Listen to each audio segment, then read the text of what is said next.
ಪೂರ್ಣಾನಂದಜ್ಞಾನಶಕ್ತಿ ಸ್ವರೂಪಂ ನಿತ್ಯಮವ್ಯಯಂ ಚತುರ್ಧಾ ಸರ್ವಭೋಕ್ತಾರಂ ವಂದೇ ವಿಷ್ಣುಂ ಪರಂ ಪದಂ. ಅತ್ರೈತೆ ಶ್ಲೋಕಾ ಭವಂತಿ. ಸ್ವಸ್ತಿ ಅಸ್ತು.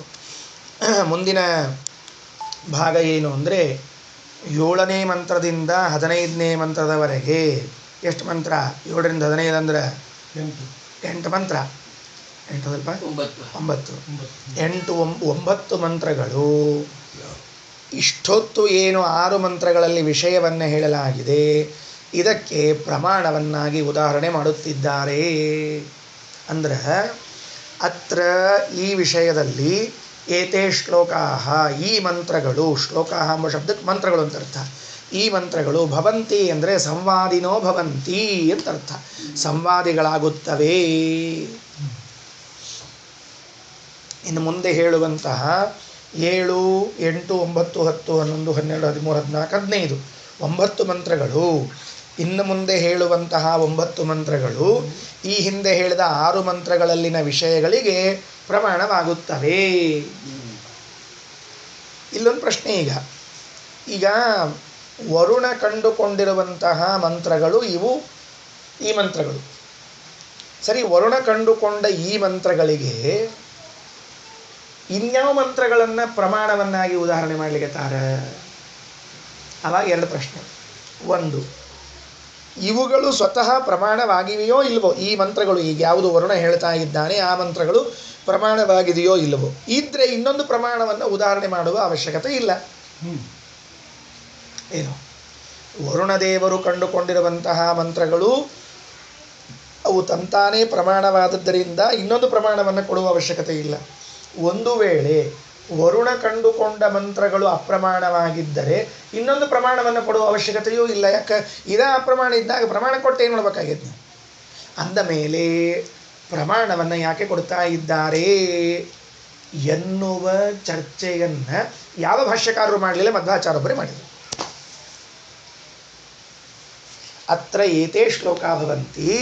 ಈ ವಿಶ್ವ, ತೈಜಸ, ಪ್ರಾಜ್ಞೆ ಎಂಬ 3 ಭಗವದ್ರೂಪಗಳ ವಿಷಯದಲ್ಲಿ ಏನನ್ನ ಹೇಳಲಾಗಿದೆಯೋ, ಜಾಗೃತಾವಸ್ಥಾ ಪ್ರೇರಕ, ಸ್ವಪ್ನಾವಸ್ಥಾ ಪ್ರೇರಕ, ಸುಷುಪ್ತ್ಯವಸ್ಥಾ ಪ್ರೇರಕ, ಬಲಗಣ್ಣಿನಲ್ಲಿ ಇದ್ದಾನೆ, ತುದಿಯಲ್ಲಿ ಇದ್ದಾನೆ, ಕಂಠದಲ್ಲಿ ಇದ್ದಾನೆ, ಹೃದಯದಲ್ಲಿ ಇದ್ದಾನೆ, ಇವನು ಸರ್ವೇಶ್ವರನಾಗಿದ್ದಾನೆ, ಸರ್ವೋತ್ತಮನಾಗಿದ್ದಾನೆ, ಈ ಎಲ್ಲ ವಿಷಯಗಳನ್ನೇನು ವರುಣದೇವರು ಕಂಡುಕೊಂಡಿದ್ದಾರೋ ಮಂಡೂಕ ರೂಪದಲ್ಲಿ ಇದ್ದು, ಈ ಮಂತ್ರಗಳಿಗೆ ಇನ್ಯಾವುದೋ ಮಂತ್ರಗಳನ್ನು ಸಂವಾದವಾಗಿ ಕೊಡ್ತಾ ಇದ್ದಾರೆ ಅಂದರೆ ಯಾಕೆ ಕೊಡ್ತಾ ಇದ್ದಾರೆ ಅಂತ ವೇದದಲ್ಲಿ ಬಂದ ಸಂವಾದಕ್ಕೆ ಪ್ರಶ್ನೆ ಮಾಡಿದ ಆಚಾರ್ಯರು ಏಕಮೇವಾಚಾರ್ಯರು ಮಧ್ವಾಚಾರ್ಯರು. ಏನು ಪ್ರಶ್ನೆ? ಒಂದು ವೇಳೆ ಇದೇ ಪ್ರಮಾಣ ಆಗಿದ್ದರೆ ಮತ್ತೊಂದು ಪ್ರಮಾಣ ಕೊಡೋ ಅವಶ್ಯಕತೆ ಇಲ್ಲವೇ ಇಲ್ಲ. ಇದು ಪ್ರಮಾಣ ಆಗಿಲ್ಲ ಅಂತಂದರೆ ಇನ್ನೊಂದು ಪ್ರಮಾಣ ಕೊಡೋ ಅವಶ್ಯಕತೆ ಇಲ್ಲೇ ಇಲ್ಲ. ಇದೇ ಅಪ್ರಮಾಣ ಇದ್ದಾಗ ಇದಕ್ಕೇನು ಪ್ರಮಾಣ ಕೊಡ್ತೀರಿ ಮತ್ತೆ? ಅರ್ಥ ಆಯ್ತಾ? ಆದ್ದರಿಂದ ಇದನ್ನು ಹೇಗೆ ಹ್ಯಾಂಡಲ್ ಮಾಡಬೇಕು ಅಂದರೆ ಅದಕ್ಕೆ ಆಚಾರ್ಯರು ಭಾಷ್ಯದಲ್ಲಿ ಏನಂತಾರೆ ನೋಡಿ. ಪ್ರಮಾಣಸ್ಯ ಪ್ರಮಾಣಂಚ ಬಲವದ್ವಿದ್ಯತೆ ಮುನೇ ಬ್ರಹ್ಮದೃಷ್ಟಾನ್ ಯಥೋ ಮಂತ್ರಾನ್ ಪ್ರಮಾಣಂ ಸಲಿಲೇಶ್ವರ ಅತ್ರ ಶ್ಲೋಕಾ ಭವಂತೀತಿ ಚಕಾರೈವ ಪೃಥಕ್ ಪೃಥಕ ಇತಿ ಗಾರುಡೆ. ಗರುಡ ಪುರಾಣದಲ್ಲಿ ಹೇಳುವಾಗ ಒಬ್ಬ ಮುನಿಗಳನ್ನು ಕುರಿತು ಹೇಳಿರುವ ಮಾತು ಏನು? ಪ್ರಮಾಣಸ್ಯ ಪ್ರಮಾಣಂ. ಈಗಾಗಲೇ ಸ್ವಾಭಾವಿಕವಾಗಿ ಪ್ರಮಾಣವಾಗಿರುವ ಒಂದು ವಾಕ್ಯಕ್ಕೆ ಇನ್ನೊಂದು ವಾಕ್ಯವನ್ನು ಪ್ರಮಾಣವನ್ನಾಗಿ ಕೊಟ್ಟರೆ ಅದು ಏನಾಗ್ತದೆ ಅಂದರೆ ಬಲವತ್, ಬಲಶಾಲಿಯಾಗುತ್ತದೆ. ಅದರ ಅರ್ಥ 2 ಪ್ರಶ್ನೆಗೂ ಉತ್ತರ ಹೇಳಿದಂಗಾಯ್ತು. ಈಗ ಇದು ಪ್ರಮಾಣ ಆಗಿದ್ದರೆ ಮತ್ತೆ ಯಾಕೆ ಪ್ರಮಾಣವನ್ನು ಉದಾಹರಣೆ ಮಾಡಿದ್ದೀರಿ ಅಂದರೆ ಪೂರ್ವ ಪ್ರಮಾಣಕ್ಕೆ ಎಂತದಕ್ಕೆ ದಾರ್ಢ್ಯವನ್ನು ತಂದುಕೊಡುವುದಕ್ಕೆ, ಬಲಿಷ್ಠತ್ವವನ್ನು ತಂದುಕೊಡುವುದಕ್ಕೆ. ಅಂದರೆ ವರುಣ ಕಂಡುಕೊಂಡ ಮಂತ್ರಗಳು ಮೊದಲೇ ಪ್ರಮಾಣ ಆಗ್ಯಾವ, ಆ ಪ್ರಮಾಣಗಳಲ್ಲಿ ಬಲವನ್ನು ತುಂಬುವುದಕ್ಕಾಗಿ. ಈಗ ಬರೀ ಈಗ ಇವನಿಗೆ ಕೂಡ ಈಗ ಇವನಿಗೆ ಶಕ್ತಿ ಇದೆಯೋ ಇಲ್ಲವೋ ಅಂತ ಕೇಳಿದರೆ ಕೊಡ್ರಿ. ಈಗ ಇವನಿಗೆ ಶಕ್ತಿ ಇದೆಯೋ ಇಲ್ಲವೋ ಅಂತ ಕೇಳಿದರೆ ಶಕ್ತಿ ಇದೆ. ಮತ್ತು ಶಕ್ತಿ ಇದ್ದ ಮೇಲೆ ಮತ್ತೆ ಟಾನಿಕ್ ಯಾಕೆ ತಗೊಂಡ ಅಂತ ಕೇಳಿದ್ರಂತೆ ಯಾರು. ಅರ್ಥ ಆಯ್ತಿಲ್ಲ? ಶಕ್ತಿ ಇದ್ದಾಗ ಟಾನಿಕ್ ಯಾಕೆ ತಗೊಂಡ್ರು? ಹಂಗಾರೆ ಟಾನಿಕ್ ತಗೊಂಡದ್ರಿಂದಾಗಿ ಇವನಿಗೆ ಶಕ್ತಿ ಇಲ್ಲ ಅಂತೀರೋ, ಅಥವಾ ಶಕ್ತಿ ಇದ್ರೂ ಟಾನಿಕ್ ತಗೋತಾನ ಅಂತೀರೋ ಅಂದ್ರೆ ಏನು ಮಾಡಿದ ಅರ್ಥ ಅದಕ್ಕೆ? ಶಕ್ತಿ ಇದ್ರೂ ಟಾನಿಕ್ ತಗೋತಾನೆ ಅಂದರೆ ವೇಸ್ಟು ಅಂತ ಅರ್ಥ. ಶಕ್ತಿ ಇಲ್ಲ ಟಾನಿಕ್ ತಗೋತಾನೆ, ಟಾನಿಕ್ ತೊಗೊಂಡ್ರೆ ಶಕ್ತಿ ಬರೋದಿಲ್ಲ ಅಂತ ಅರ್ಥ. ಅಂದಮೇಲೆ ಟಾನಿಕ್ ತಗೊಳ್ಳೋದು ಯಾಕೆ? ಈಗಿರುವಂತಹ ಶಕ್ತಿಯ ಅಭಿವೃದ್ಧಿಗಾಗಿ ತಗೊಂಡ. ಈಗ ಶಕ್ತಿ ಅದ ಅವನಲ್ಲಿ ಇರುವಂತಹ ಶಕ್ತಿಯ ಅಭಿವೃದ್ಧಿಗೆ ಏನು ಮಾಡಿದ? ಔಷಧ ಸ್ವೀಕಾರ ಮಾಡಿದಂತೆ. ಅದಕ್ಕೆ ವರುಣದೇವರು ಕಂಡುಕೊಂಡಿರುವಂತಹ ಮಂತ್ರಗಳಿಗೆ ಬೇರೆ ಮಂತ್ರಗಳನ್ನು ಏನು ಉದಾಹರಣೆ ಮಾಡ್ತಾ ಇದ್ದಾರೆ. ಅದು ಯಾತಕ್ಕಾಗಿ ಅಂದರೆ ಬಲಶಾಲಿತ್ವವನ್ನು ತರಲಿಕ್ಕೆ, ಬಲಿಷ್ಠವನ್ನು ಮಾಡಲಿಕ್ಕೆ. ಯಾರು ಕಂಡದ್ದು? ಬ್ರಹ್ಮದೃಷ್ಟಾನ್ ಯಥೋ ಮಂತ್ರಾನ್. ವರುಣ ತನಗಿಂತಲೂ ಅಧಮ ದೇವತೆಗಳು ಕಂಡುಕೊಂಡ ಮಂತ್ರವನ್ನು ತನ್ನ ಮಂತ್ರಕ್ಕೆ ಪ್ರಮಾಣವಾಗಿ ಹೇಳ್ತಿಲ್ಲ. ಮತ್ತು ವರುಣನು ತನಗಿಂತಲೂ ಉತ್ತಮರಾದ, ಜೀವೋತ್ತಮರಾದ, ಉತ್ತಮೋತ್ತಮರಾದ ಬ್ರಹ್ಮದೇವರು ಕಂಡುಕೊಂಡ ಮಂತ್ರಗಳನ್ನು ತನ್ನ ಮಂತ್ರಗಳಿಗೆ ಪ್ರಮಾಣವನ್ನಾಗಿ ಹೇಳುತ್ತಿದ್ದಾನೆ. ಪ್ರಮಾಣಸ್ಯ ಪ್ರಮಾಣಂಚ ಬಲವದ್ವಿದ್ಯತೆ ಮುನೇ ಬ್ರಹ್ಮದೃಷ್ಟಾನ್ ಯಥೋ ಮಂತ್ರಾನ್ ಪ್ರಮಾಣಂ ಸಲಿಲೇಶ್ವರ. ಅತ್ರೈತೆ ಸಿಕ್ಕದಿಲ್ಲೋ? ಅತ್ರೈತೆ ಶ್ಲೋಕಾ ಭವಂತಿ, ಅತ್ರ ಶ್ಲೋಕಾ ಭವಂತೀತಿ ಚಕಾರೈವ ಪೃಥಕ್ ಪೃಥಕ್. ಖಂಡ ಚತುಷ್ಟಯೇಪಿ ಪೃಥಕ್ ಪೃಥಕ್. 4 ಖಂಡವ, 4 ಖಂಡದಲ್ಲೂ ಕೂಡ ಪ್ರತ್ಯೇಕವಾಗಿ ಎಲ್ಲ ಮಂತ್ರಗಳನ್ನು ಕೊಟ್ಟಿದ್ದಾನೆ. ಅಂದರೆ ಇಷ್ಟು ವಿಷಯ ಕಾಣೋದು ವರುಣದೇವರು, ಅಷ್ಟು ವಿಷಯ ಕಂಡುಕೊಳ್ಳೆ ಬ್ರಹ್ಮದೇವರು ಕಂಡ ಮಂತ್ರಗಳನ್ನು ತನ್ನ ಮಂತ್ರಕ್ಕೆ ಸಂವಾದವಾಗಿ ಕೊಡೋದು. ಯಾಕೆ? ನನ್ನ ಮಂತ್ರಗಳು ಪ್ರಮಾಣ ಗಟ್ಟಿಯಾಗಲಿ ಅಂತ ತಿಳ್ಕೊಂಡು ಮಾಡಿದ್ದಾರೆ ಆಚಾರ್ಯ. ಶ್ರೀಮದಾಚಾರ್ಯ ತಿಳಿತಿಲ್ಲ? ತಿಳಿದಂಗಾತಲ್ಲ. ಮುಂದೆ ಹೋಗೋಣ. ಏನಪ್ಪ ಮುಂದೆ ಹೋಗೋಣ? ಏನಂತ? ಬಹಿಪ್ರಜ್ಞೋ ವಿಭುರ್ವಿಶ್ವೋ ಅಂತಃಪ್ರಜ್ಞಸ್ತು. ಹಿಂದಿರ್ತದೆ ಮಂತ್ರ. ಅಂತಃಪ್ರಜ್ಞಸ್ತು ತೇಜಸಃ ಘನಪ್ರಜ್ಞಸ್ತಥಾ ಪ್ರಾಜ್ಞಃ ಏಕಗೇವ ತ್ರಿಧಾ ಸ್ಮೃತಃ. ವಿಷಯ ಏನೂ ವ್ಯತ್ಯಾಸ ಇಲ್ಲ. ಹಿಂದೆ ಹೇಳಿದ ವಿಷಯಗಳೇ ಇಲ್ಲಿ ಇರತಕ್ಕಂಥದ್ದು. ಆದರೆ ಪ್ರಮಾಣವಾದ ಉದಾಹರಣೆ ಮಾಡಿದ್ದರಿಂದ ಮತ್ತೊಂದು ಸರ್ತಿ ಅಧ್ಯಯನ ಮಾಡಬೇಕೀಗ. ತಿಳಿಯುತ್ತಲ್ಲ? ಸ್ವಲ್ಪ ಮಜಾ ಮಾಡೋಣ ಅಂತ. ಏನು ಮಜಾ ಮಾಡೋಣ ಅಂತ? ಬಹಿಪ್ರಜ್ಞ ವಿಭುರ್ವಿಶ್ವ, ವಿಶ್ವ ಬಹಿಪ್ರಜ್ಞ. ವಿಶ್ವನಾಮಕ ಪರಮಾತ್ಮನು ಜಾಗೃತಾವಸ್ಥೆಯನ್ನು ಕೊಟ್ಟು ಹೊರಗಿರುವಂತಹ ಎಲ್ಲ ಪದಾರ್ಥಗಳ ಜ್ಞಾನವನ್ನು ನಮಗೆ ಮಾಡಿಸ್ತಾನೆ. ಅಂತಃಪ್ರಜ್ಞಸ್ತು ತೈಜಸಃ. ತೇಜಸ್ಸು ನಾಮಕನಾದ ಪರಮಾತ್ಮ ಒಳಗಡೆಗೆ ಇರುವಂತಹ ಸ್ವಪ್ನಾದಿಗಳನ್ನು ಏನು ಮಾಡ್ತಾನೆ? ತೋರಿಸ್ತಾನೆ. ಘನಪ್ರಜ್ಞ ತಥಾ ಪ್ರಾಜ್ಞ. ಘನ ಅಂದರೆ ಜೀವ, ಅವನಿಗೆ ಪ್ರಜ್ಞ ಅಂದರೆ ತಿಳಿಸಿಕೊಡುತ್ತಾನೆ. ಏನಂತ ತಿಳಿಸಿಕೊಡ್ತಾನೆ? ಸುಖ, ಅಜ್ಞಾನ, ಕಾಲ, ತಾನು ಇಷ್ಟನ್ನು ಮಾತ್ರ ತಿಳಿಸಿಕೊಡ್ತಾನೆ. ಆದ್ದರಿಂದ ಪ್ರಾಜ್ಞ ಏಕಗೇವ, ಒಬ್ಬನೇ. ತ್ರಿಧಾ ಸ್ಮೃತಃ, 3 ರೂಪಗಳವ. ಅಲ್ರಿ, ಒಬ್ಬನಿಗೆ 3 ರೂಪ ಅಂತ ಹೆಂಗಂತೀರಿ ವಡಕರ್? ಇದು ಅಸಂಭವ, ಇದು ಪಾಸಿಬಲ್ ಅಲ್ಲ. ಹೇಳ್ರಿ ಒಬ್ಬನಿಗೆ 3, ಒಬ್ಬನೇ 3 ಹೆಂಗಾಗ್ತಾನೆ ಅಂದರೆ? ಹೌದು, ಒಬ್ಬನೇ 3 ಆಗ್ತಾನೆ.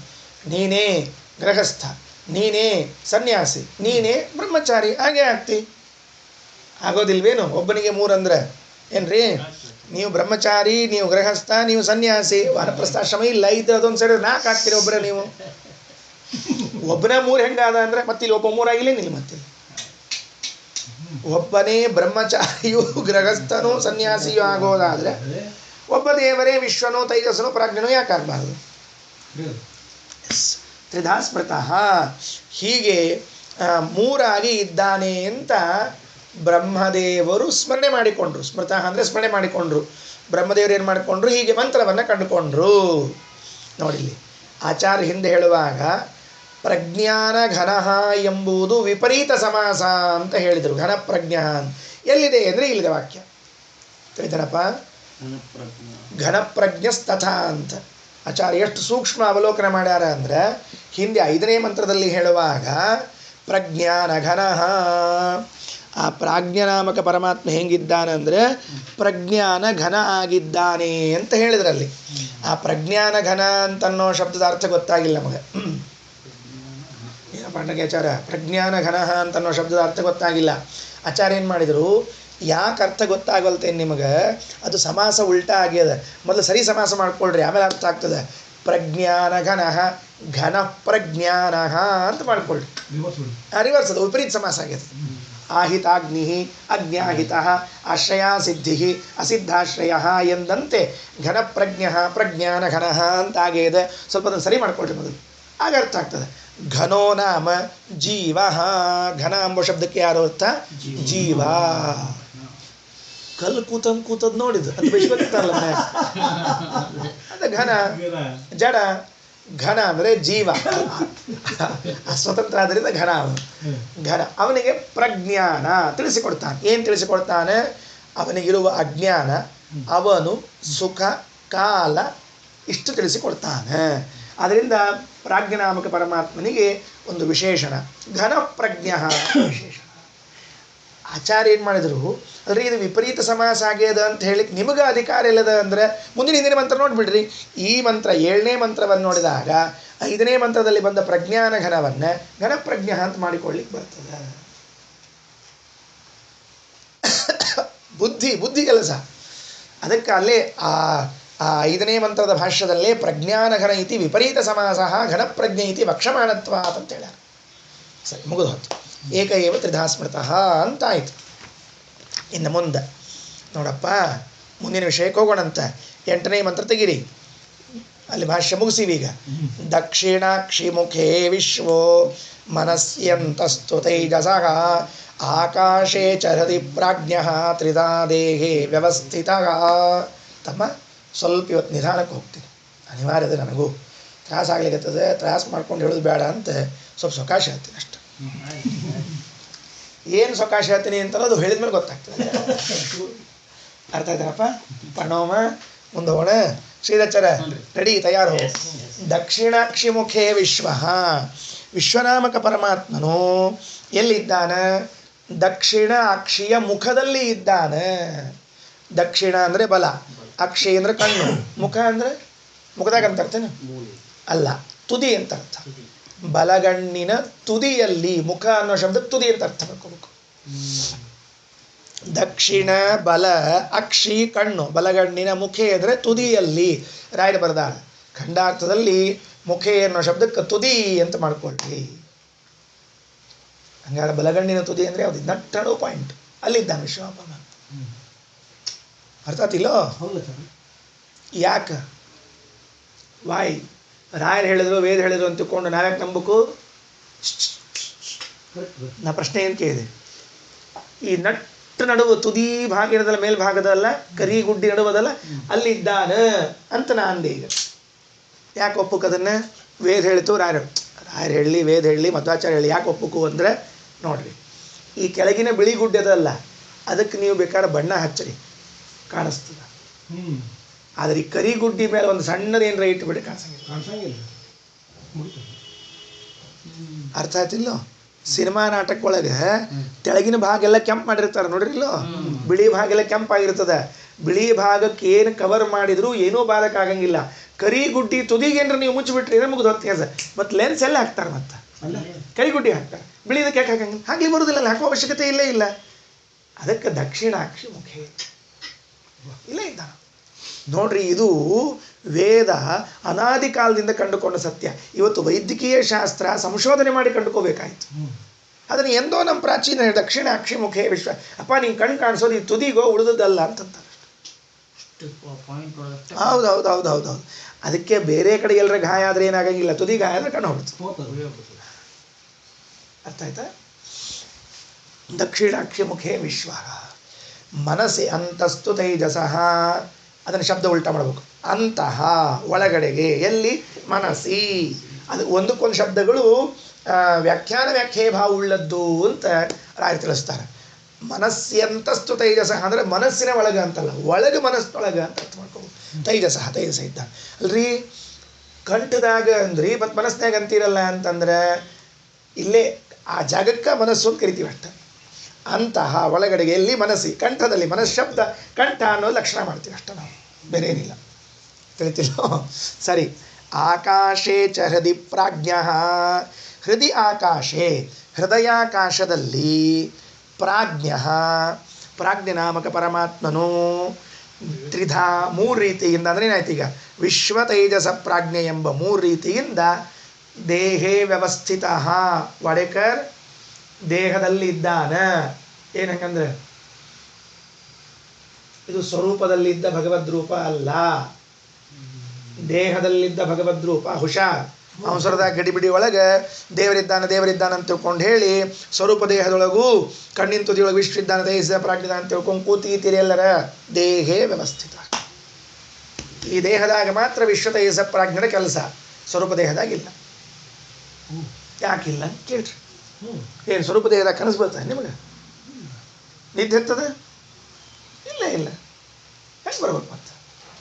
ಹುಷಾರ್, ಗಡಿಬಿಡಿ ಮಾಡಬೇಡ್ರಿ ಅಂತಾರೆ ಆಚಾರ. ವೇದ ಬ್ರಹ್ಮದೇವರು ಹೇಳುವಾಗ ಎಷ್ಟು ವ್ಯತ್ಯಾಸ. ದೇಹೇ ದೇಹೇ ದೇಹದಲ್ಲಿ ವಿಶ್ವ ತೈಜಸ ಪ್ರಾಜ್ಞ ರೂಪಗಳು. ಏನು ಶ್ರೀರಾಚಾರ್ಯ ಗೊತ್ತಾತಿಲ್ಲೋ? ಈಗೇನು ನಿಮ್ಮ ದೇಹದ ಈ ದೇಹದೊಳಗಷ್ಟ ಜೀವನ ಸ್ವರೂಪ ಏನದೊಳಗಿಲ್ಲ, ದೇಹ. ಹಾಗಾದರೆ ಇಲ್ಲೊಂದು ಚರ್ಚೆ ಬಂತೀಗ. ಏನು? ಹೃದಯಾಕಾಶದಲ್ಲಿ ಪ್ರಾಜ್ಞೆ ಇದ್ದಾನೆ ಈ ದೇಹದಲ್ಲಿ ಅಂದ್ರಿ. ಆಗ ಹೃದಯಾಕಾಶದಲ್ಲಿ ಪ್ರಾಜ್ಞನಾಮಕ ಪರಮಾತ್ಮ ಇದ್ದಾನೆ ಅಂತ ಹೇಳಿದ್ರಿ, ಅದು ಈ ದೇಹದಲ್ಲಿ ಅಂತ ಹೇಳಿದ್ರಿ. ಆ ಪ್ರಾಜ್ಞನಾಮಕ ಪರಮಾತ್ಮ ಎಷ್ಟಿದ್ದಾನೆ? ಯಾಕೆ ಅಂದರೆ ದೇಹಾಂಗುಷ್ಟಮಿತೆ ದೇಹೆ ಜೀವಾಂಗುಷ್ಟಮಿತೆ ಜೀವೇ. ಕಾಟಕೋಪನಿಷತ್ತಿನಲ್ಲಿ ಹೇಳುವಾಗ ದೇಹದ ಅಂಗುಷ್ಟದ ಅಳತಿಯಲ್ಲಿ ದೇಹದ ಹೃದಯದಲ್ಲಿ ಇದ್ದಾನೆ ಪರಮಾತ್ಮ. ಹಾಗಾದರೆ ಕಾಟಕೋಪನಿಷತ್ತಿನ ವಾಕ್ಯವನ್ನು ತೆಗೆದುಕೊಂಡ್ರೆ ಮಾಂಡೂಕೋಪನಿಷತ್ತಿನ ವಾಕ್ಯವನ್ನು ನೋಡಿದಾಗ ಪ್ರಾಜ್ಞನಾಮಕ ಪರಮಾತ್ಮನ ಅಳತೆ ಎಷ್ಟಾಯಿತು ಅಂದರೆ ಹೆಬ್ಬಟ್ಟಿನ ಅಳತೆ ಆಯಿತು. ತಿಳಿತೇನು? ತಿಳಿತಿಲ್ಲ? ಹೆಬ್ಬಟ್ಟಲ್ಲ, ಹೆಬ್ಬಟ್ಟಿನ ಅಳತೆ. ಹೆಬ್ಬಟ್ಟು ಅನ್ಬಾರ್ದ್ರಿ ವಡೇಕರ್, ಹೆಬ್ಬಟ್ಟು ಅಂದಿಗಿಂದಿರಪ್ಪ ಎಲ್ಲರ ಹಂಗೆ ಅನ್ಬಾಡ್ರಿಪ್ಪ, ನಮ್ಮ ದೇವರಮ್ಮ. ಅಂದಂಗೆ ಸ್ವಲ್ಪ ಒಂದೊಂದು ಲಕ್ಷ ಬರ್ಲಿಕ್ಕೆ ಈಗ ನೋಡ್ರಿ. ಆಕಾಶೇ ಚ ಹೃದಿ ಪ್ರಾಜ್ಞ ತ್ರಿಧಾ ದೇಹೇ ವ್ಯವಸ್ಥಿತ. ಹೃದಯಾಕಾಶದಲ್ಲಿ ದೇಹೆ ಸ್ವಲ್ಪ ಮೆಲ್ಲಕ್ಕ ದೇಹೆ ಹೃದಯ ಆಕಾಶೆ ದೇಹದ ಹೃದಯಾಕಾಶದಲ್ಲಿ ಪ್ರಾಜ್ಞೆ ಇದ್ದ. ಉಳಿದವ್ರ ಸಂಬಂಧ ಇಲ್ಲ. ಯಾಕಂದ್ರೆ ಉಳಿದವ್ರು ಕಣ್ಣೊಳಗಿದ್ದಾರೆ, ಕಂಠದಾಗಿದ್ದಾರೆ, ಸಂಬಂಧ ಇಲ್ಲ. ಈಗ ಇಲ್ಲಿಗೆ ಬಂದಾಗ ಎಷ್ಟು ಅಳತೆಯಿಂದ ಇದ್ದಾನವ? ದೇಹಾಂಗುಷ್ಟಮಿತೆ ದೇಹೆ. ನಿಮ್ಮ ದೇಹದ ಹೆಬ್ಬರಳಿನ ಅಳತೆ ಎಷ್ಟಿದೆಯಲ್ಲ? ಈಗ ನೋಡ್ರಿ, ನಿಮ್ಮ ದೇವ್ರು ನೀವು ಹೆಂಗೆ ಉಪಾಸನೆ ಮಾಡಬೇಕು? ಈಗ ಉಪಾಸನೆ ಧ್ಯಾನಕ್ಕೆ ಕೂತೀರಿ. ಈಗ ದೇವ್ರು ಎಷ್ಟಿದ್ದಾನೆ? ನಮ್ಮನೆ ಎಷ್ಟು ಎತ್ತರ ಇದ್ದಾನೋ, ಆಕಾಶದಷ್ಟು ಎತ್ತರ ಇದ್ದಾನೋ, ಎಷ್ಟಿದ್ದಾನೆ ಅಂತ ಕೇಳಿದ್ರೆ, ಅಣ್ಣ ನಿನ್ನ ಹೆಬ್ಬೆರಳು ನೋಡ್ಕೋ, ಬಲಗೈ ಹೆಬ್ಬೆರಳದಲ್ಲಿ ನಿಂದು ಇಷ್ಟು ನೋಡ್ಕೋ, ಈ 3 ಇಂಚ್ ಎಷ್ಟದಲ್ಲ ಇಷ್ಟ ನಿನ್ನ ದೇವರಿದ್ದಾನೆ, ಎಷ್ಟು ತಿಳ್ಕೊಂಬಿಡು, ಮುಗಿದು ಕೆಲಸ. ನಿನ್ನ ಹೃದಯದಲ್ಲಿ ಇದ್ದ ದೇವರು ಎಷ್ಟಿದ್ದಾನಪ್ಪ? 3 ಇಂಚ್ ಇದ್ದಾನೆ, ಮುಗಿದು. ಎಲ್ಲಾರ ಹೆಬ್ಬಟ್ಟಿನ ಸೈಜ್ ಒಂದೇ ಇಲ್ರಿ ವಡೇಕರ್, ಎಲ್ಲಾರ್ದು ಒಂದೇ ಸೈಜ್ ಇಲ್ಲ, ಎಲ್ಲಾರ್ದು ಒಂದೇ ಹೆಬ್ಬಟ್ಟು ಇಲ್ಲ. ಇದ್ದಿದ್ರೆ ಆಧಾರ್ ಕಾರ್ಡ್ ಆಗ್ತಿರ್ಲಿಲ್ಲ. ಹುಷಾರು, ಹೌದಿಲ್ಲೋ? ನಿಮ್ಮ ಹೆಬ್ಬಟ್ಟು ಬೇರೆ, ನನ್ನ ಹೆಬ್ಬಟ್ಟು ಬೇರೆ ಅಂತ ಆಧಾರ್ ಕಾರ್ಡ್ ಆಗ್ಯಾವ ಅಂತ ಅಳತೆ ಬೇರೆ ಅದು. ಈಗ ನೋಡಿ, ಉಪಾಸನೆಗೆ ಒಂದು ಹೊಸ ಮುಖ ಬಂತೀವಿ. ಧ್ಯಾನ ಮಾಡ್ಲಿಕ್ಕೆ ಕೂತಿದ್ದೀರಿ, ಹೃದಯಾಕಾಶದಲ್ಲಿ ಭಗವದ್ ಧ್ಯಾನ ಮಾಡಬೇಕು.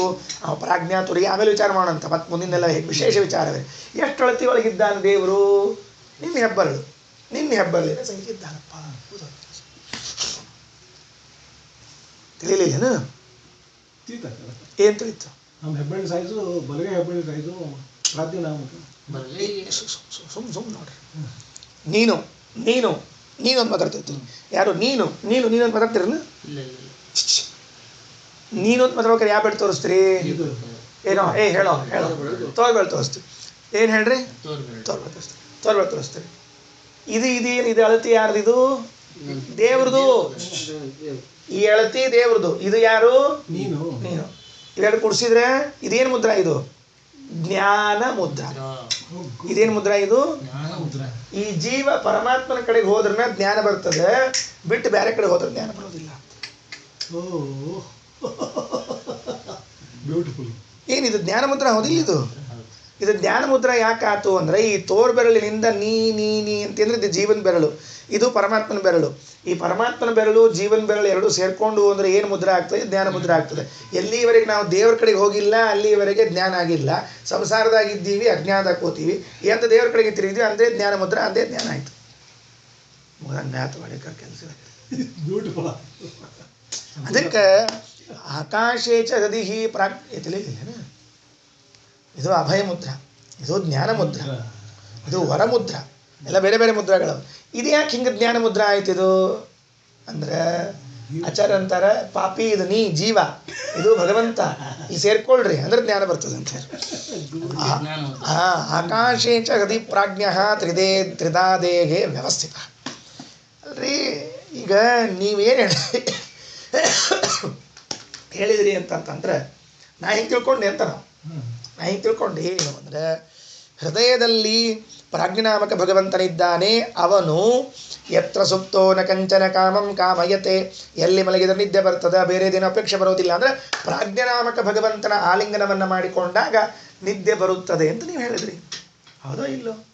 ಆದರೆ ಬೃಹದಾರಣ್ಯಕ ಉಪನಿಷತ್ತಿನಲ್ಲಿ ಷಡಾಚಾರ್ಯ ಬ್ರಾಹ್ಮಣ ಅಂತ ಒಂದು ಬ್ರಾಹ್ಮಣ ಅದ. ಆ ಷಡಾಚಾರ್ಯ ಬ್ರಾಹ್ಮಣದಲ್ಲಿ ಹೇಳುವಾಗ ನಿದ್ದೆ ಬರ್ಲಿಕ್ಕೆ ಒಂದು ಬೇರೆ ಏನೋ ಹೇಳಿದ್ದಾರಲ್ಲ. ಮಾಂಡೂಕೋಪನಿಷತ್ತಿನಲ್ಲಿ ಪ್ರಾಜ್ಞನಾಮಕ ಭಗವಂತನ ಆಲಿಂಗನದಿಂದ ನಿದ್ದೆ ಬರ್ತದೆ, ಹೃದಯದಲ್ಲಿ ಇದ್ದಾನ ಅಂತ ಹೇಳಿದ್ರೆ, ಬೃಹದಾರಣ್ಯಕ ಉಪನಿಷತ್ತಿನ 4ನೇ ಅಧ್ಯಾಯದ ಷಡಾಚಾರ್ಯ ಬ್ರಾಹ್ಮಣ ಮೊದಲನೇ ಬ್ರಾಹ್ಮಣದಲ್ಲಿ ಒಂದು ಬೇರೆ ವಿಚಾರ ಇದೆಯಲ್ಲ. ಏನದ ವಿಚಾರ ಅಂದ್ರೆ ಇಲ್ಲೊಂದು ತಮಾಷೆ ಏನದ ಅಂದ್ರೆ ಈ ಷಡಾಚಾರ್ಯ ಬ್ರಾಹ್ಮಣದಲ್ಲಿ ಒಬ್ಬ ಬರ್ತಾನೆ, ಒಬ್ಬ ಬಂದು ಈ ಮಾತನ್ನು ಹೇಳ್ತಾನೆ.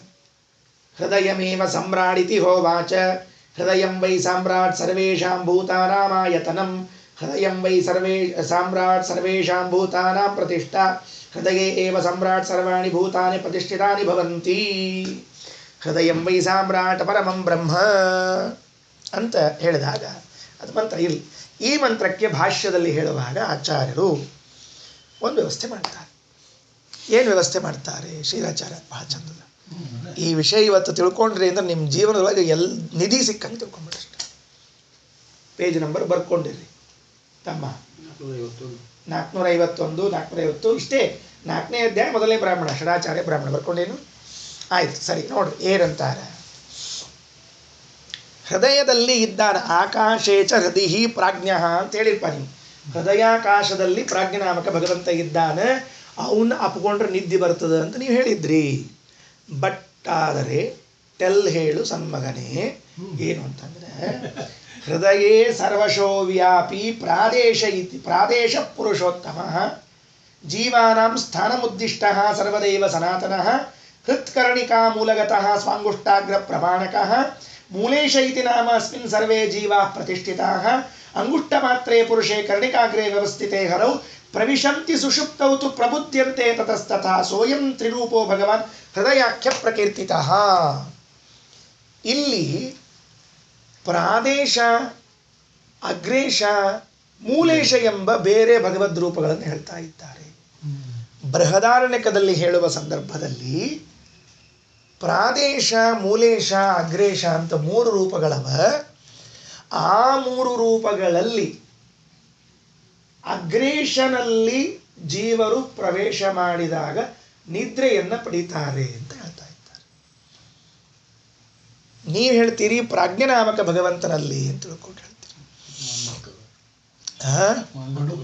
ಮಾಂಡೂಕೋಪನಿಷತ್ನೊಳಗೆ ಹಿಂಗೆ ಹೇಳ್ತೀರಿ. ಏನು ಮಾಡೋದು? ಇದು ಎಷ್ಟು ಚಂದದ ಅಂತಂದರೆ ನನಗೆ ಬರೋ ಒಂಚೂರು ಚಿತ್ರ ಬರೀತೀನಿ. ಏನು ಸರಿ ಬರಲಿಕ್ಕಿಲ್ಲ ಆದರೂ ಬರೀತೀನಿ, ಯಾಕಂದರೆ ಈ ವಿಷಯ ತಿಳಿಸ್ಬೇಕಾಗಿತ್ತು ನನಗೆ. ಭಾಳ ಚಂದದ ಏನದ ಅಂತಂದ್ರೆ ಏನಪ್ಪ ಪಾಂಡವಮ್ಮ ನಿನ್ನಂಗೇನು ಬರೆಯೋದಿಲ್ಲ, ಆದರೂ ಬರೆದಿರ್ತೀನಿ.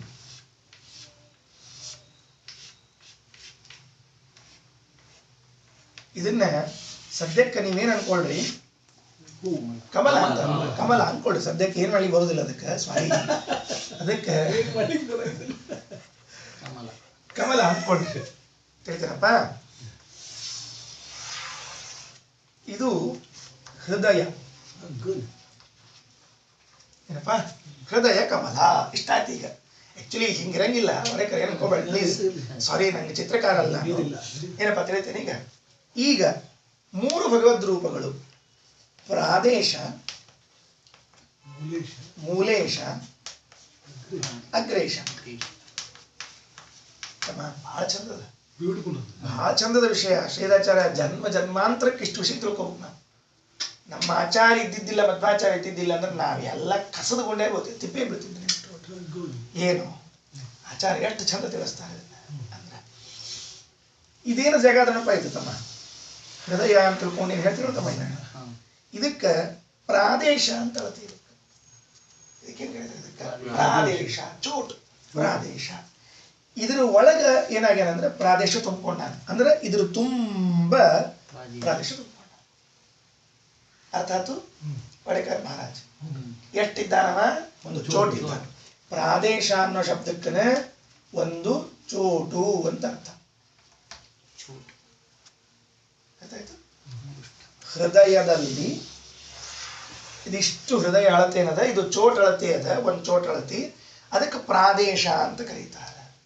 ಇಲ್ಲಿ ಪ್ರಾದೇಶ ಭಗವಂತ ಇದ್ದಾನ. ಇಲ್ಲ ಬಿಡ ಪಾಪ, ಇಲ್ಲ ಏನ್ ಮಾಡ್ಕ ಇದು ಇರೋಲ್ದಂಗ. ಈಗ ಇನ್ನಿಬ್ರು ಉಳ್ಕೊಂಡ್ರಿ. ಈಗ ಯಾರು ಬಂದ್ರು? ಪ್ರಾದೇಶ ಬಂದ ಮೇಲೆ ಈಗ ಮೂಲೇಶ ಅಂತ ಬಂದ. ಅವ ಎಲ್ಲಿದ್ದಾನಂದ್ರೆ ಇಲ್ಲಿದ್ದಾನ. ಮೂಲೇಶ ಇದ್ದಾನೆ. ಇದ್ರ ತುದಿ ಎದೊಳಗೆ ಪ್ರಥಮ ಇದ್ರೊಳಗೆ. ಈ ತುದಿಯೊಳಗೆ ಯಾರಿದ್ದಾನಂದ್ರೆ ಅಗ್ರೇಶ.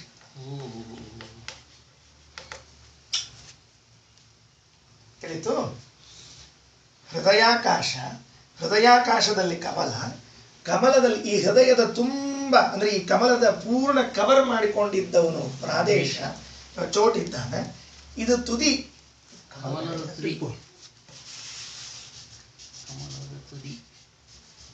ಈ ಬರೋಬ್ಬರಿ ಹೋಗ್ತದೆ.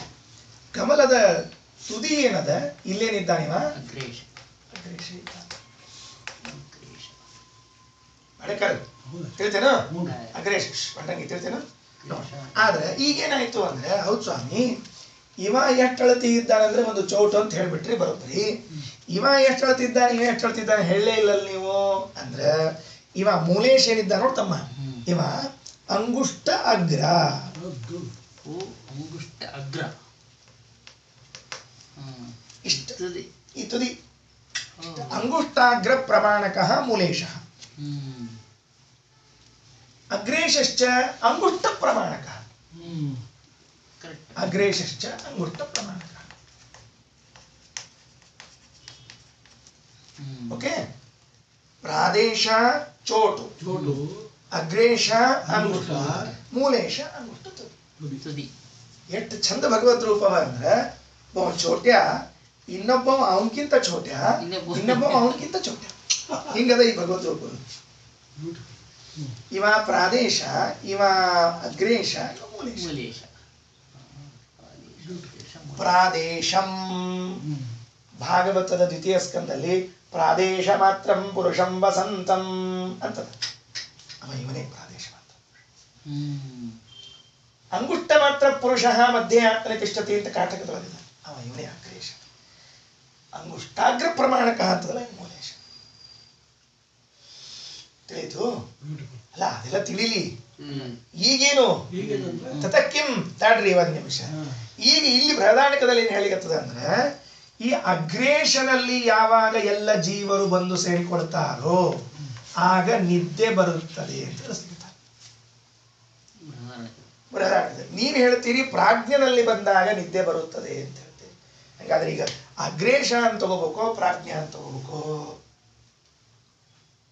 ಅಂತ ಕೇಳಿದ್ರೆ ಈ ಅಗ್ರೇಶನೇ ಪ್ರಾಜ್ಞೆ, ಈ ಪ್ರಾಜ್ಞನೇ ಅಗ್ರೇಶ, ಅಗ್ರೇಶನೇ ಪ್ರಾಜ್ಞೆ, ಬೇರೆ ಏನಿಲ್ಲ. ಅವನಿಗೆ ಹೆಸರು ಬೇರೆ ಕೊಡುತ್ತೆ ಅಷ್ಟೇ, ಅಗ್ರೇಶ. ಹಂಗಾರೆ ನಾವು ನಿದ್ದೆ ಹತ್ತಿದಾಗ ಎಲ್ಲಿರ್ತೀವಿ ಅಂತ ಕೇಳಿದ್ರೆ ಈ ಕಮಲದ ತುದಿಯಲ್ಲಿರುವಂತಹ ಅಗ್ರೇಶನಲ್ಲಿ ಸೇರಿರ್ತೇವೆ. ಗಾಢ ನಿದ್ರೆ. ಬೃಹದಾರಣ್ಯಕ್ಕೆ ಹೇಳಿತು ಅಗ್ರೇಶವಾಗಿ ಸೇರ್ಕೊಂಡ ನಿದ್ದೆ ಬರ್ತದೆ ಅಂತ. ಮಾಂಡೂಕೋಪನಿಷತ್ ಹೇಳಿತು ಪ್ರಾಜ್ಞೋ ಸೇರ್ಕೊಂಡ ನಿದ್ದೆ ಬರ್ತದೆ ಅಂತ ತಿಳ್ಕೊಂಡು. ಪ್ರಾಜ್ಞ ಹೃದಯದಲ್ಲಿ ಇದ್ದಾನೆ ಅಂತ. ಹೃದಯದಲ್ಲಿ ಇದ್ದಾನೆ ಅಂದಮೇಲೆ ಎಷ್ಟು ಅಳತೆಯಿಂದ ಇದ್ದಾನೆ ಅಂದ್ರೆ ದೇಹ ಅಂತ ಹೇಳಿದ್ದಕ್ಕೆ ಕಾಟಕದ ಮಾತು ತಂದ್ಕೊಂಡ್ವಿ.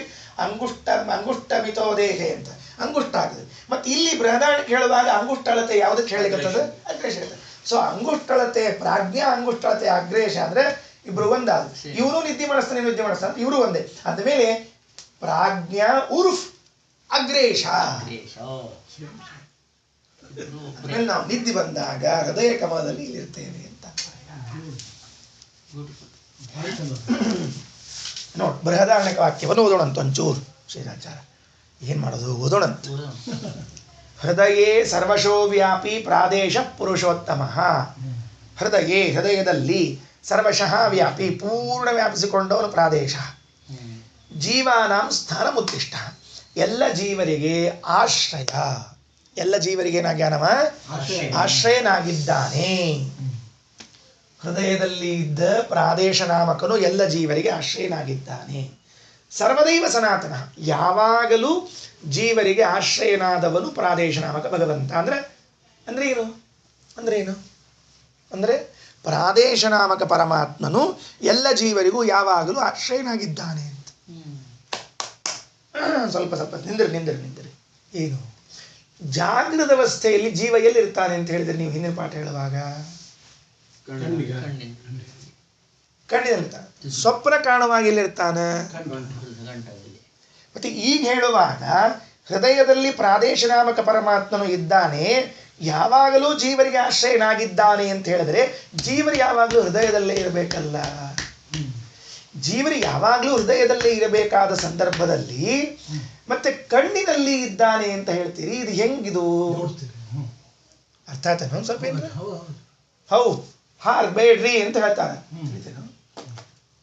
ಪ್ರಶ್ನೆ ಏನು ಅಂದ್ರೆ ಹೃದಯೇ ಸರ್ವಶೋ ವ್ಯಾಪಿ ಪ್ರಾದೇಶ ಪುರುಷೋತ್ತಮ. ಹೃದಯದಲ್ಲಿ ಪೂರ್ಣವಾಗಿ ವ್ಯಾಪ್ತನಾದವನು ಪ್ರಾದೇಶ ನಾಮಕ ಪರಮಾತ್ಮ. ಅವ ಎಲ್ಲ ಜೀವರಿಗೂ ಆಶ್ರಯನಾಗಿದ್ದಾನೆ ಸದಾ. ಬೇರೆ ಮತ್ತೆ ಸರ್ವದೈವ ಪ್ರಮಾಣವಾಕ್ಯ. ಯಾವಾಗಲೂ ಹೃದಯದಲ್ಲಿ ಇದ್ದ ಪರಮಾತ್ಮನು ಪ್ರಾದೇಶನು ಆಶ್ರಯನಾಗಿದ್ದಾನೆ. ಮತ್ತು ಯಾವಾಗಲೂ ಪರಮಾತ್ಮ ಹೃದಯದಲ್ಲಿ ಇದ್ದಾಗ ಜೀವರ ಅಲ್ಲೇ ಇರಬೇಕಾಗ್ತದೆ. ಮತ್ತು ಆಶ್ರಯ ಕೊಟ್ಟರೆ ಮತ್ತು ಕಣ್ಣಾಗಿ ಬಂದಾಗ ಎಚ್ಚರ ಆಗ್ತದೆ, ಕುತಿಯಾಗಿ ಬಂದಾಗ ನಿದ್ದೆ ಬರ್ತದೆ ಅಂತ ಹೇಳ್ತೀರಿ. ಇದು ಯಾಕೋ ನಮಗಷ್ಟು ಪಟಾಯಿಸ್ಲಿಲ್ಲ ಅಂತಂದ್ರೆ ಮಹಾನುಭಾವರಾದ ತಿರುಕೋಯಿಲೂರು ಸ್ವಾಮಿಗಳು ಒಂದು ವ್ಯವಸ್ಥೆ ಮಾಡ್ತಾರೆ. ಯಾಕೆ ತಲೆಗೆ ಶ್ರೋತ್ರಿ, ನಿಮ್ಗೇನು ಬೇಕಾಗಿದೆ? ಇಷ್ಟು ಹೇಳ್ರಿ.